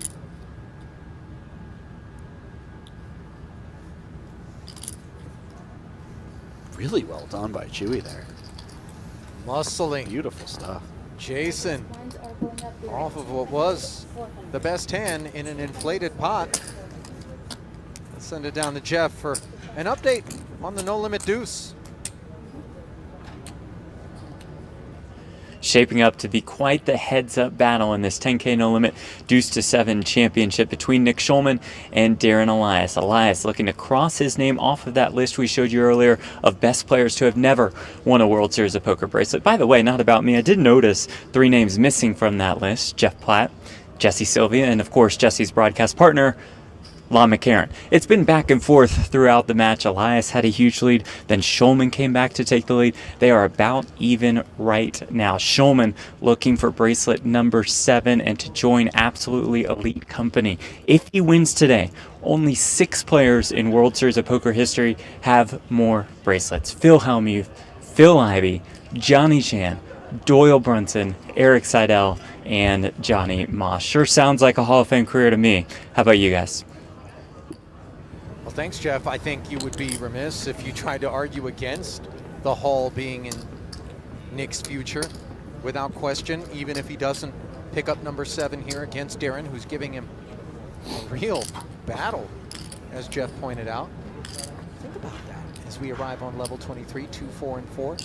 6 people in history.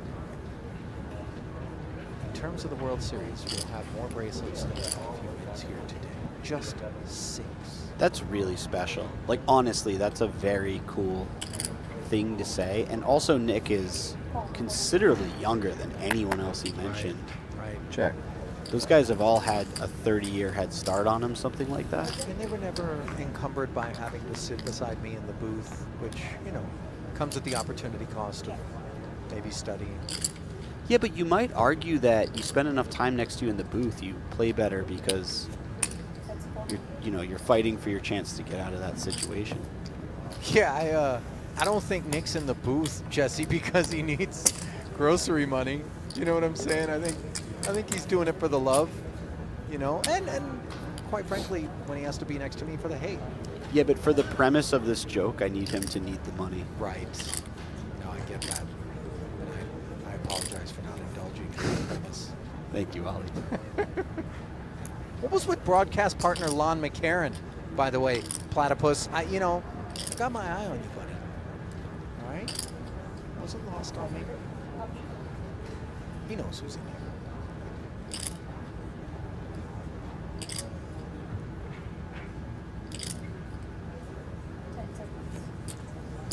Ace 8 takes us up. Should be finding a little bit more of a traditional raise hand out of the big blind with the ace 8 offsuit. Not the most exciting one when you're this deep. You know, part of what makes these guys so difficult to play against, though, is the kind of soundness of their balance. They are never going to give you some singular, consistent look where you can just go, oh, I know this pattern. You have this. It's just not something that's available to you when you play against this caliber of opponent. No, not at all. And a very people, important thing for them to have. Yeah, you'll often hear amateurs say, I don't like playing against bad players because I don't know what they're doing. But go ahead and try to guess what hand Chewy has in any situation, or Jason Koon has. I dare you. Well, this is a hand developing here. A raise to 1 million pre from Chewy with the suited ace. Flop the nut flush draw, checks it back against top pair. Innocent 6 of clubs says hello, 2.4 in the middle. Yeah, this check back actually makes a lot of sense. He has a hand that can win at showdown. And if he bets, he mostly gets better ace-x to call and worse ace-x to fold, so he's decided, I'm going to use this one as one of my stronger checkbacks. So I can have some really good hands on spade turns and rivers. And also I could just still win it with ace-high. Now he faces a huge bet. Things become awkward very quickly. Certainly not. I don't imagine he's letting it go here. You don't check back, nut flush draw, heads up to fold the turn. No. Another 7.2, however. Drift into the purse. Oof. And the 5 pairs the board and brings in the flush. That's also a card that Jason might not be done with his hand on. Yeah, the 5 isn't of concern. He improves to the jack kicker. But when you consider what's willing to call 3.2 on the turn after the flop goes check, check, you do begin to narrow and assign some spade combos to that range. I kind of feel like Jason comes with a block bet 2 here. million. Does this Yeah. qualify? You say 2 million? Yeah, exactly. This makes a lot of sense. Just really hoping that Chewy has something like ace jack or some sort of jack. Maybe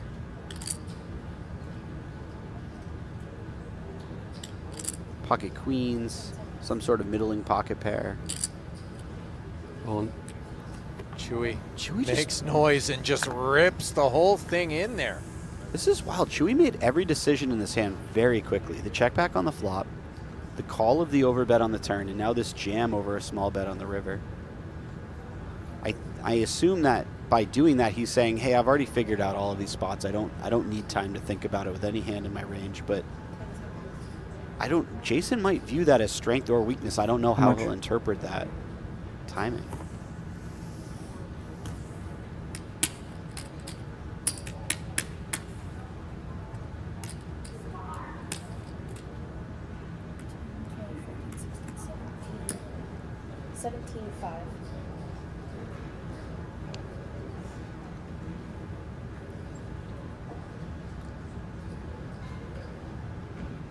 I apologize, it's 17. 17 flat? 17 flat. It looks like the 5 is short. Yeah, right? this is the 5 over here.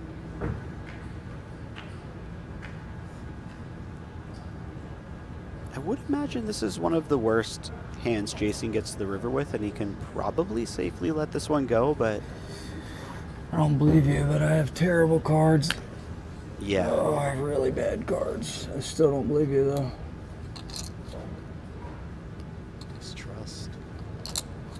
This feels like Queen of Spades Jack to me. Proved very pricey. Chewy's brother looking on.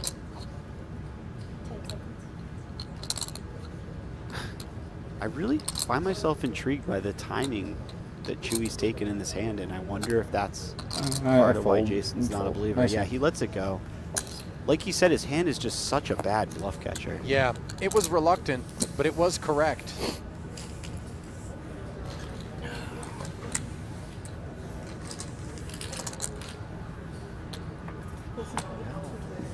Chewy, a little north of 28 million in front of him.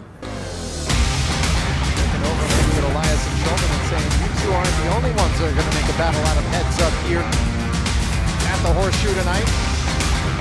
6 million clear of Koon with the leader. The payouts in the State of the Union here, brought to you by PokerStars in event 32.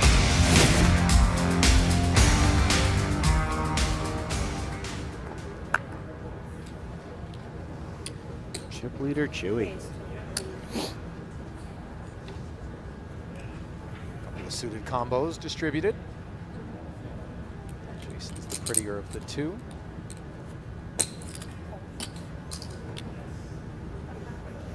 million in hand.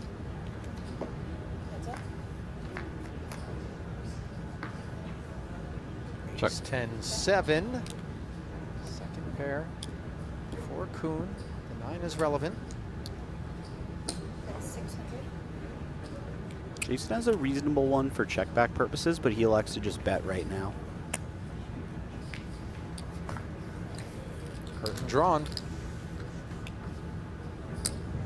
Chewy just lets it go. No backdoor flush draw, nothing going on in this hand. Very weak queen high. Thank you.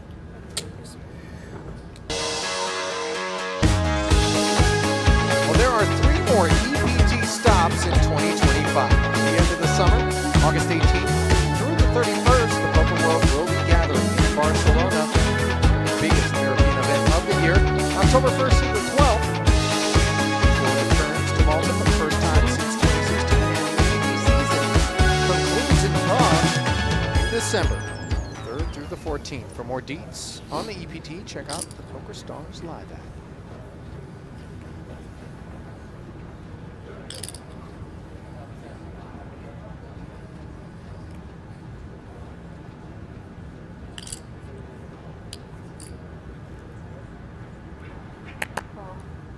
Suited limp, dominant suited king for Koon.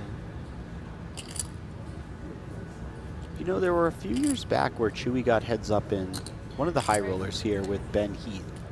And I'm trying to remember, I think it was the 50K. If that's the case, that's pretty sick. By the way, Jason isolating, Chewy calls. Big pot brewing already. Oh, King 8 tray. Top pair for both players. Advantage Koon with the kicker.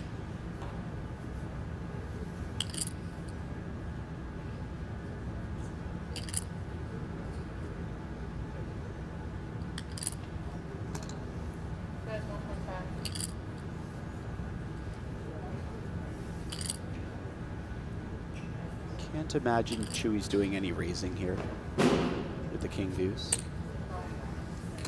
Yeah, just calls. These king high boards, you don't require a ton of protection from too many hands. Sometimes they have an ace. But generally you're in a pretty way ahead, way behind type of situation. $1.5 million ahead, bringing the pot to 7.4.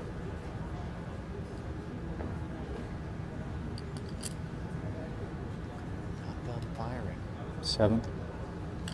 Tees up 7 million, near full pot. This feels a lot like on a brick river. Jason might just be going for all of it.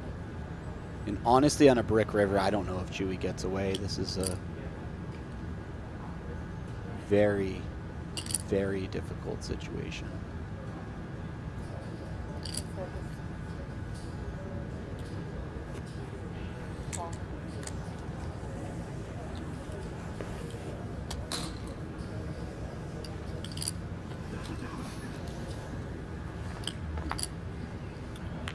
Ooh. Front door flush shows up now. Let's see. One would imagine this could be cause to come off the throttle for Jason. 5 of hearts may change things.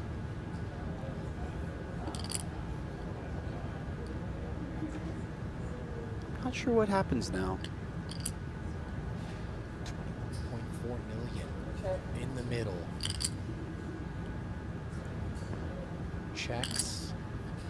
Now, Chewy checking back. Line kicker will play, Jason. I think that 5 of hearts may have just saved Chewy's tournament. Very likely. Because Jason asks for the rest? Yeah, I think so, and I think Chewy obliges him. I think Jason's too good. Well, it wasn't going to be easy for either one of us, was folding it? a hand of that strength. It given- wasn't going to be easy on the river, you mean? I'm just Big raise saying, in pre-flop. the heads-up match. Oh. at least it wasn't like one hand and over. Yeah, for sure. And suddenly we're right back where we started. Now we are with Koon holding a better than 2-1 chip lead over Chewy. One of the healthier pots, heads up play. Tilts toward him.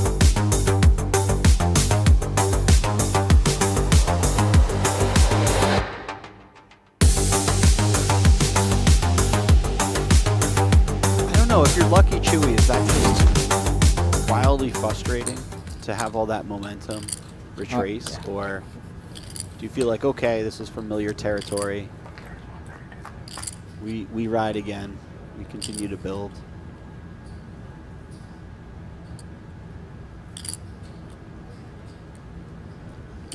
I think for me it might be a little daunting of a feeling.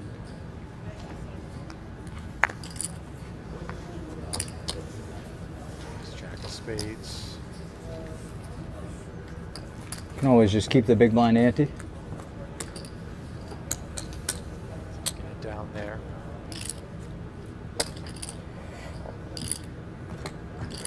Bracelet number 2 on the horizon for Jason Koon, who has so many accolades. In fact, the other day on Instagram, Jason posted a story from his office.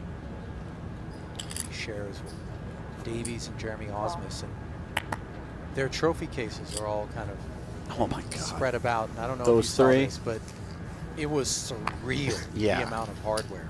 I mean, you'd run out of shelf space. Completely insane. Ace, King, 4. Bottom pair. Chewy here. Do you think the guy with the most trophies in the room talks trash to the other guys? Like, you know, show up like 15 minutes later to the office than they do. Like, what's up, fellas? How's the moderately exciting trophy chest over there? Well, the moderately exciting turn here, Jesse, is the gut shot and a cloak draw for Koon. Did peel on the strength of Queen High and some prospects. Note that Chewy has picked up the Broadway gutter as well. Both parties will check. 8. Disappointing for Koon.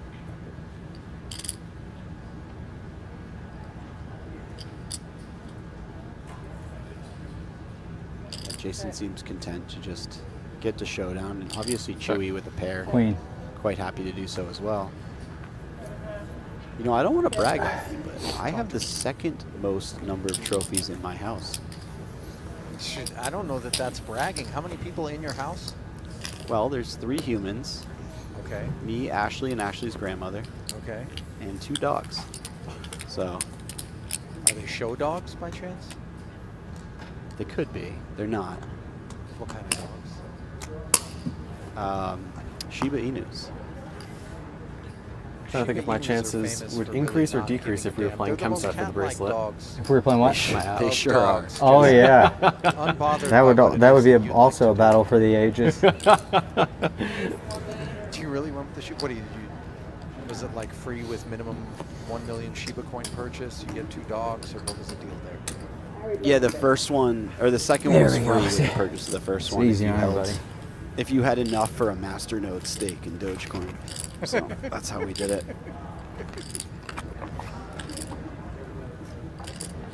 You ever seen the video of the Shiba Inus in Japan that have cutouts in the fence?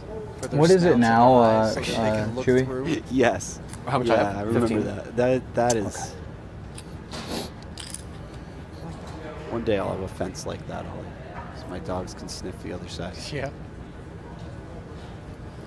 While they're busy ignoring you. Yeah.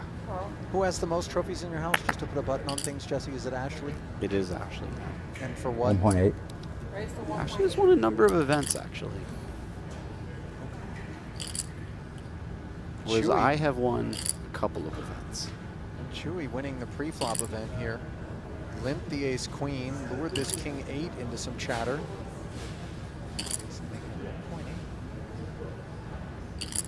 Going. There's a limp jam. First one of these we've seen. That's a nice little momentum swing. Couple million. I got you in the other. You got it. Okay. Thank you.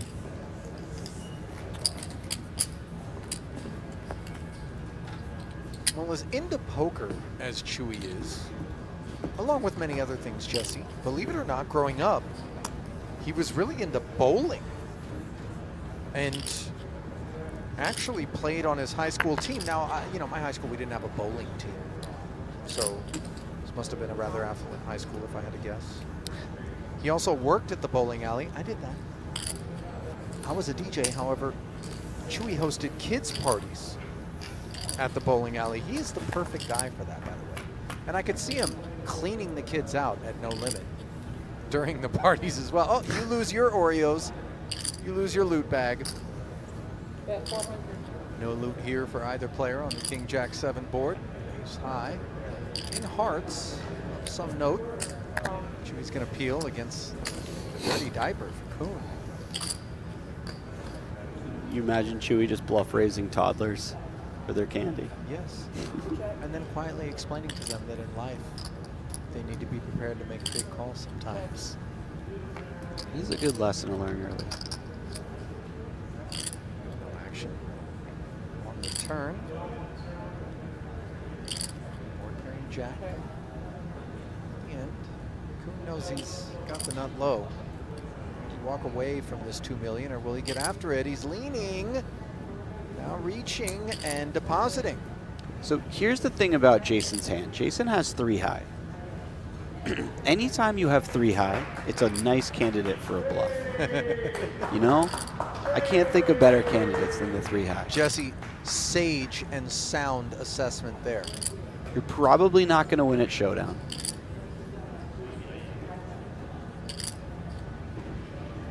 Chewy's seriously considering this, though. The thing about Chewy's hand is he has a 3 in his hand, and you'd prefer to not block some of those bluffs. If you expect your opponent to bluff with things like 6-3, 3-deuce, 3-4. So you'd really prefer to have like ace-8 here, or ace-10 and call. You might even be more excited to call with queen-10. He still finds the call, though. Brilliant call.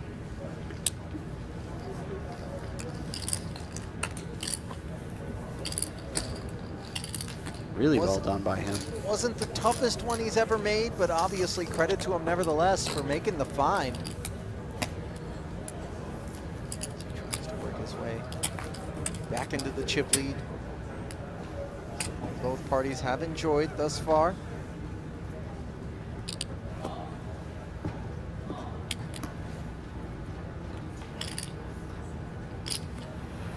Let's get a look at the Play Poker Go bio on Chewy. About all this before. He also wrote a book called The Yoga of Poker, where he explores the intersection of poker strategy and broader philosophical concepts. Believes that there's more to the game than just mathematical logic. He emphasizes intuition and present moment awareness. Eats plant-based foods. He's kind of a hummingbird whisperer too. You know about this? No, tell me. You know, he's got some ability to just lure You've them most into his likely hand, at least where bluffed me one like time sugar water and they just fly. in a really big pot. It's like the male Because version I've of a had Disney princess. A value bet and been raised all in twice and folded. I didn't know that was a skill. The first one was super sick. I had a huge hand. Wheel, I guess? Yeah.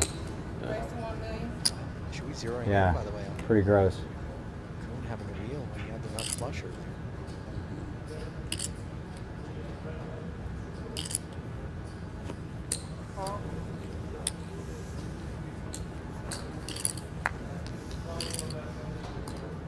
Jack 9. Goes to 1 million. 8-6 digs in. Comes up empty on the ace queen jack board, however.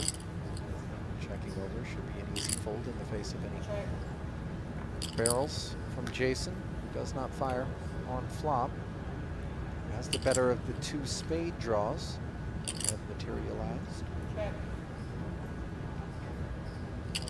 7 of spades is interesting. I was going to say I imagine Jason checks again, and oh, Chewy makes a pair on the river, so now we just check. But if this got to like a deuce of diamonds river, I think Chewy has a nice candidate to bluff with.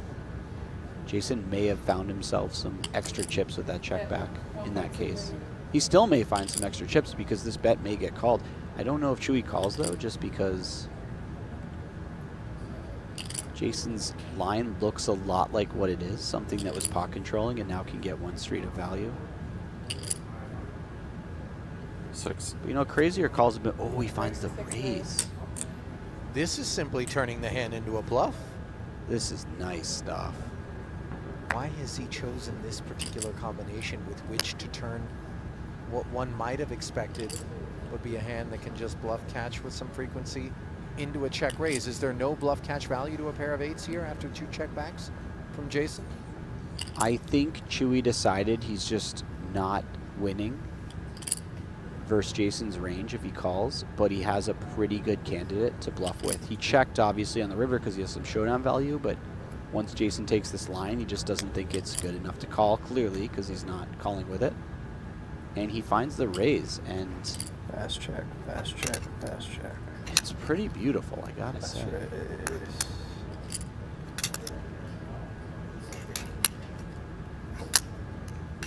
Jason falls to a whole lot. He interferes with 9-10. He interferes with spades. Jacks up.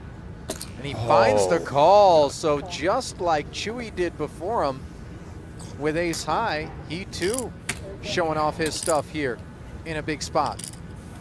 That's a big pot. That puts Jason at a 3-1 chip lead. You had good cards that time. Yeah, I had better cards. Yeah. That's for sure. I need 2 extensions from you. From me? Really? 2, huh? Still working our way toward crowning a champ. Time flies here when as you're in the Jason blender. inches Right here. All right. There's a Right champ. Yeah. The newest one of the summer. Yay. Jason Koon, $1,500 limit hold'em.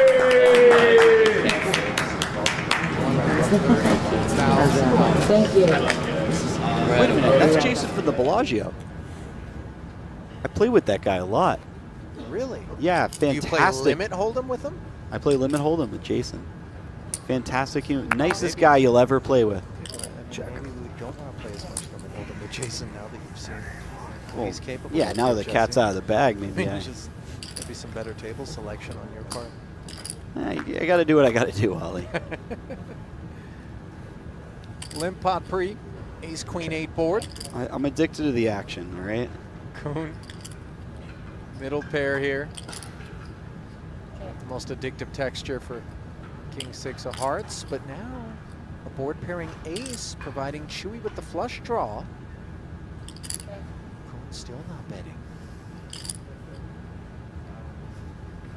I'm starting to feel, and I don't want to suggest it with limited data points, this is an actual thing, but that the action is being pushed deeper down the streets of late. Turns and rivers more so than the flop. Yes, and I think this hand could have bet. Jason decided to check, but I think mixing some bets in with a queen as strong as queen 10 makes some sense. Look at this. He's come with check raise. Whoa. To 1.8. Just kind of identifying that if Chewy were to check back an ace on the flop and bet the turn, he'd probably pick a larger size.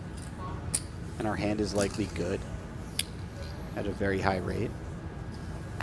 And if it's good a lot, you don't want to let your opponent dictate the price, right? You want to set your own price by check raising. Jack on the end. As Chewy hung in there, fails to hit the heart.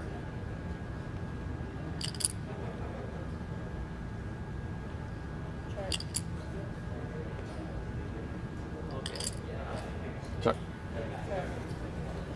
Does not try to bluff at it. Ooh. Now extending to his largest advantage of the match. Over 40 million to just under 11. Near 4-1 chip lead, Jesse. 27 bigs though for Chewy. This is obviously more than enough to battle with. Plenty of room to play.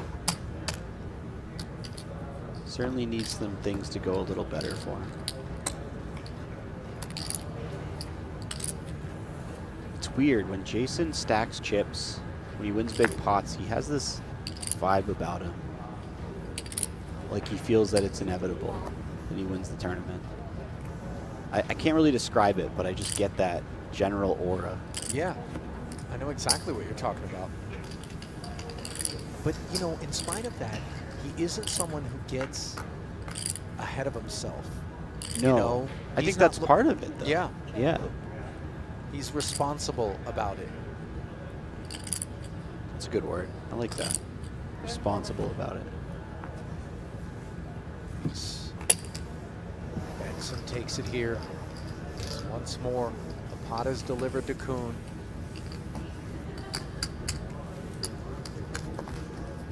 And by the way, it doesn't matter what aura Jason's projecting. That ain't going to affect Chewy. No. He's on his own plane. Yeah. The dimension kind of unoccupied by many others. You like He's 11? okay with that. Less. I have. I think I have just under 10. Center, okay.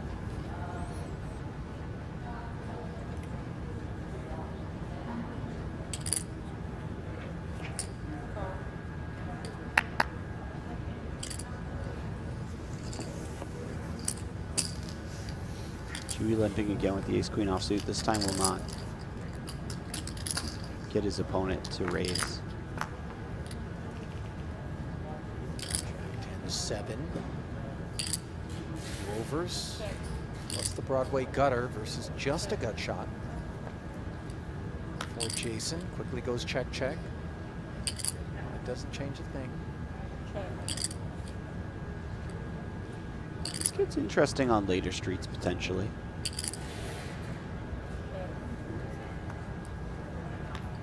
Well, when the king slides in. Maybe not on that card. I mean, Jason could choose this hand as one of his bluffs. He's not going to bet this river very much, I don't think. He identifies that the king is a bit better for Chewy.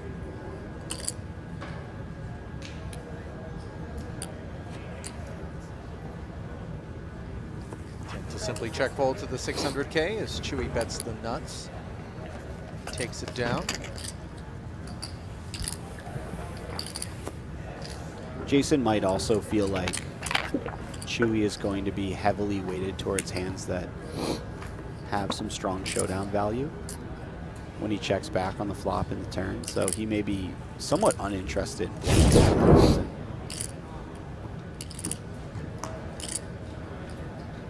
Exhale, young man.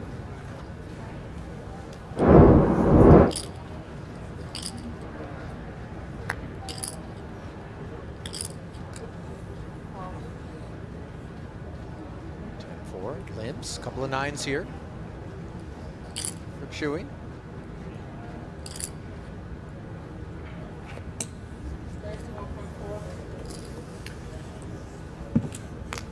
Shoots it to 1.4 and brings that one to an end swiftly. Well, if you don't just want to watch, but you want to play some poker, do it online anytime at PokerGO. No deposits, no risk, just pure action. Jump into cash games and tournaments, and don't miss the brand new No Gamble, No Future themed Sit and Goes featuring the Wheel of Game. Compete against players worldwide and sharpen your game. Play now for free at playpokergo.com. Available on web, iOS, and Android.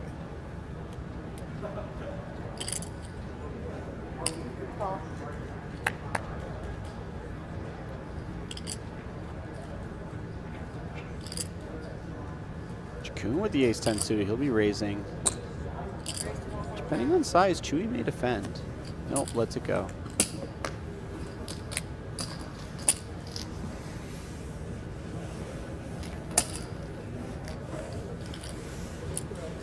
When you get into this kind of spot, biggest chip lead, biggest margin differential that you've had in heads up, do you tend to lean more toward throttling back relative to whatever your approach has been to this point in an effort not to allow your opponent opportunities to play more inflated pots and bounce back into contention? Or do you tend to maybe get a little bit more aggressive, dial up the aggression in order to try to close it out? Jesse? I try to imagine that I take it one hand at a time and just play each hand as it comes, and you know, employ the best strategy, I think, in each situation. But I do think that I lean into the idea that there's merit in keeping your opponent's kind of morale down, not allowing them to take any large pots too easily. I've definitely seen in the past, before we hit this sort of solver era of poker, a lot of good heads-up players would kind of, when they got their opponent really stuck in some big heads-up cash matches, they would kind of attempt to move away from playing a big pot too often, so it felt like their opponents could never get unstuck, and maybe they start tilting a little bit. Sure. I don't think that that's a strategy that either one of these players could employ and it would make a difference at all, but I do think there's something there, because we're all human beings playing a game that can be quite emotional. Koon's strategy pre was to simply limp with the pair of fives. He waits 2 streets before looking for value on the end. Chewy never put money in with the flush draw, found a pair of 4s, and finds further losses as he slips to 9.3 million.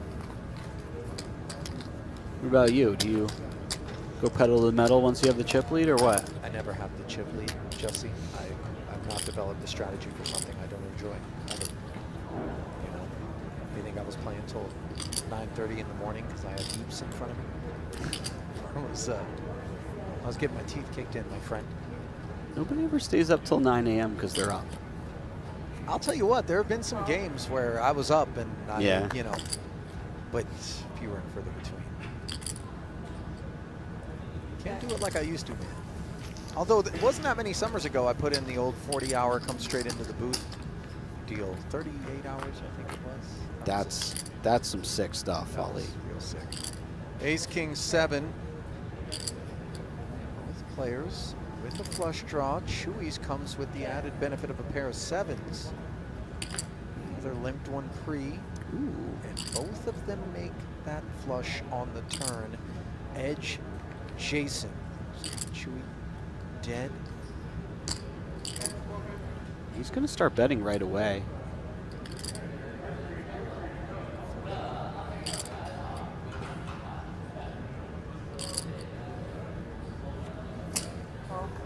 Somewhat interesting, as if you bet big on the river, it begins to get quite thin after having bet the turn and being called. Oh. 5th club on the river, and it's a low one. Which means that the 6 and the 8 continue to play. But also, it could look like either player is attempting to just bluff their opponent off of a chop. A little more relevant if it had gone check-check on the turn, but certainly possible that they're thinking about these sort of things on the river. Bet 1.5. Jason bets big here. Well, 3/4 pot. I thought he bet full pot for a moment. Just knows exactly where he's at in his hand. Oof. And this is starting to get dire for Chewy. He's down to less than 20 big blinds. Pot after pot flowing toward Jason, who can all but taste this one.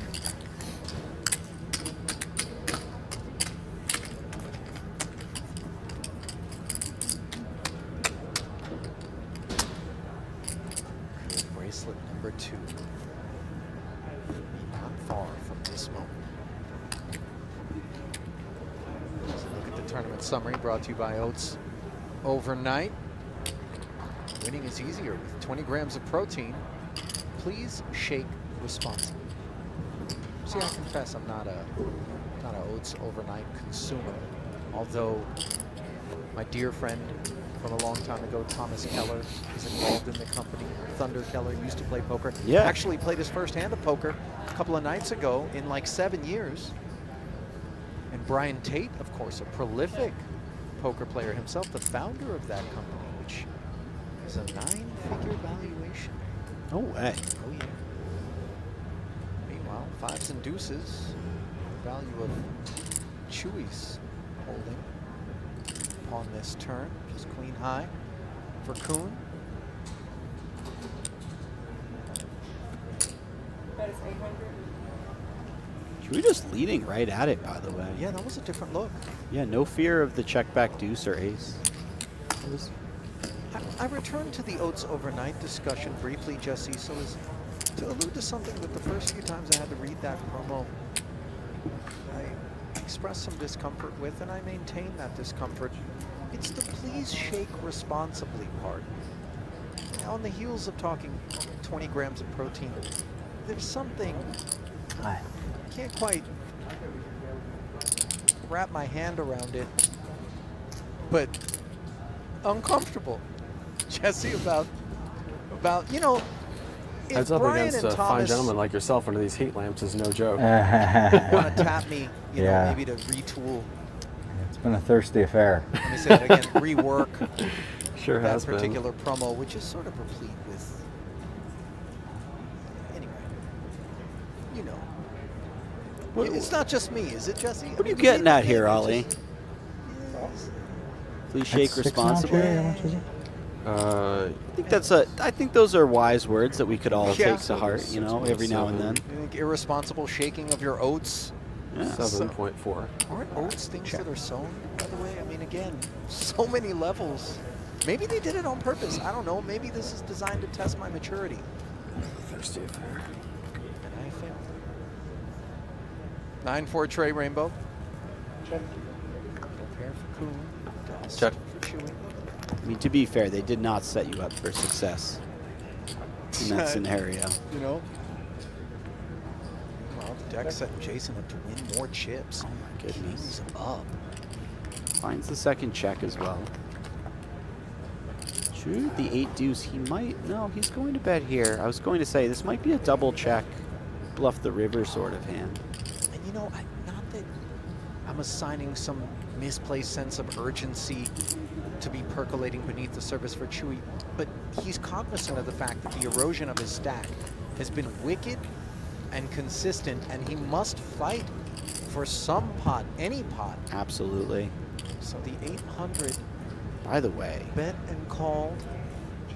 Chewy might give up here. I don't think that his line is representing a 9 very well at all. He would have probably bet flop, and if he didn't bet the flop, he might check the turn. But Jason's check call on the turn seems really sneaky good, where he's just blocking a lot of the value that Chewy could have.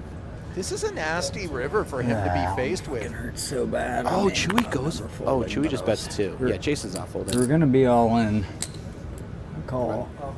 When Counterfeited. Be all in. we were going to be, yes. Oh, I see. Call. I wasn't lying. Yeah, that check call on the turn, by the way, I think a lot of players might just find a check raise with such a strong hand. That check call on the turn made him those extra chips, obviously, on the river, but just when you block that much of the board, your opponent's likely bluffing, and probably bluffing with a very low equity hand or a hand that's just always drawing dead orders to you. So I think that's a really nice sneaky check call. I wouldn't be surprised if we looked it up and it was actually happening at a pretty high frequency. All in.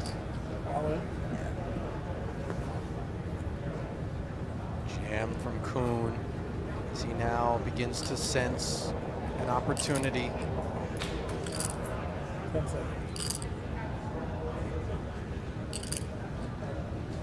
Chewy is fold 9.5 blinds deep. Yeah, feels sorry, close, but maybe not enough. Sure. Probably quite close to the big blind ante.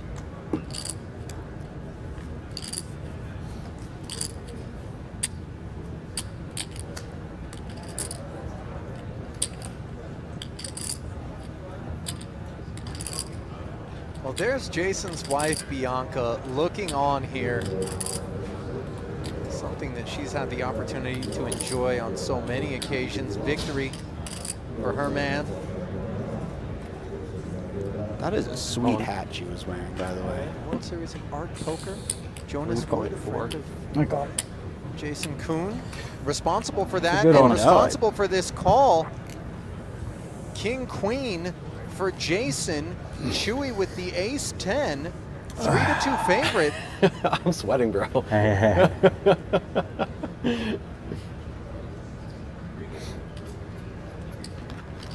You must be perspiring hard in that jacket. I'm not a big sweater. Oh, okay.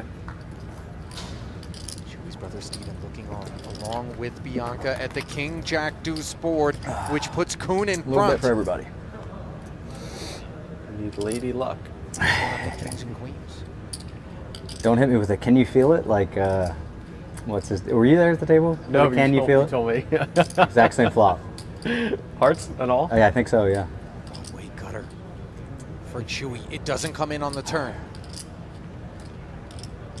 An ace or a queen.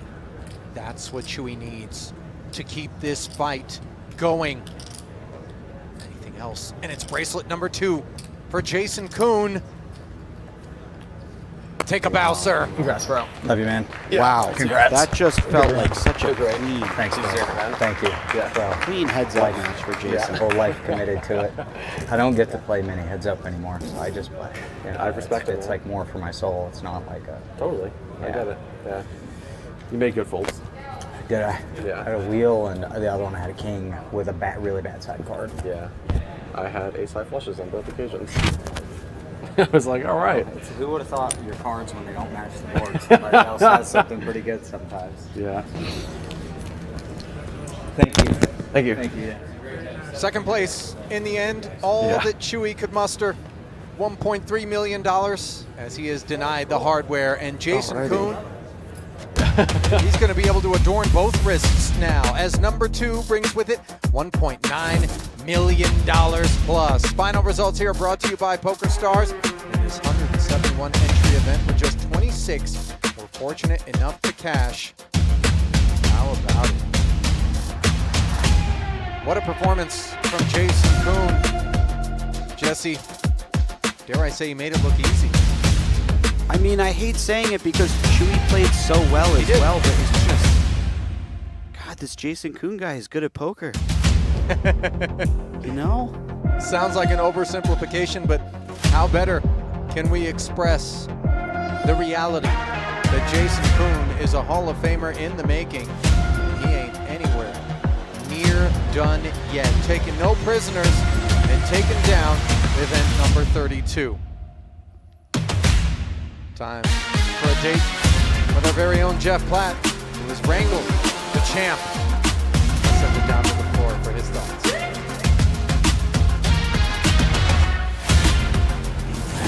Well, Jason, you were telling us to start how passionate you are about these super high rollers. What's it like to win one at the World Series of Poker? I mean, to win one with all my good buddies, too. Yeah. You know, these are really, I mean, Ben's my best friend, you know, and Chewy and I go back 15 years. Incredible players. You never expect to win, you know, but you just, there's something when the expectations are a little lower and you're like, everybody here can win the tournament. I'm just going to have fun. And, you know, I'm crossing the 40-year mark this year in August. So every time I get to play one of these big final tables, I hope there's more of them in the future, but you just never know. So I really have been embracing these runs, and my God, what a month it's been. Crazy. What a month. Pretty good timing for your wife to just stroll Yeah. in right as you win. Yeah. What's it like nowadays playing poker tournaments, maybe for your family, with your family in mind? Totally. You know, every morning, I've been loving this WSOP schedule because I bag at the end of day one at 9 p.m. and then the next morning I can be up at 6 a.m., hanging out with the babies, reading stories, take them down to their grandparents, do the whole morning routine, and get down here for day 2. So I've really been loving it. It's a very different life than me here in my first World Series of Poker in 2008 or 2009 or whenever it was, but it's a much better life. You mentioned earlier, getting just a little bit older, but still have that passion, that drive, that love of the game. Yeah. Yeah, I mean, I've honestly, I said this last year too, like I didn't play all that much last year and a lot of things didn't go my way last year in tournaments, but I said to my wife, like, I really don't think I've ever been sharper at the game. I just feel like I've found this piece in myself that I really needed to play my best poker. For the last 8 years or so, I've been pretty strong fundamentally, and I've always been a good poker player, you know, but I've just found more peace in myself in the last couple of years in being a dad, and just loving every second that I play, and I feel great when I play. I'd love to hear that. It is my honor, my friend, on behalf of the World Series of Poker, to present you with your second World Series of Poker bracelet. There it is. Hold up to that camera. Jason Koon, 50K high roller champion. That is greatness incarnate. All right. The mighty Jason Koon. Oh, thank you, Jess. Your winner. Thank you. You look great doing it. Well, that'll do it for today's coverage of the World Series of Poker. Certainly hope you enjoyed it as much as we did. On behalf of our entire crew here in Las Vegas, and my partner in the booth, Jesse Sylvia, this is Ali Najaz saying good night. We'll see you next time with WSOP.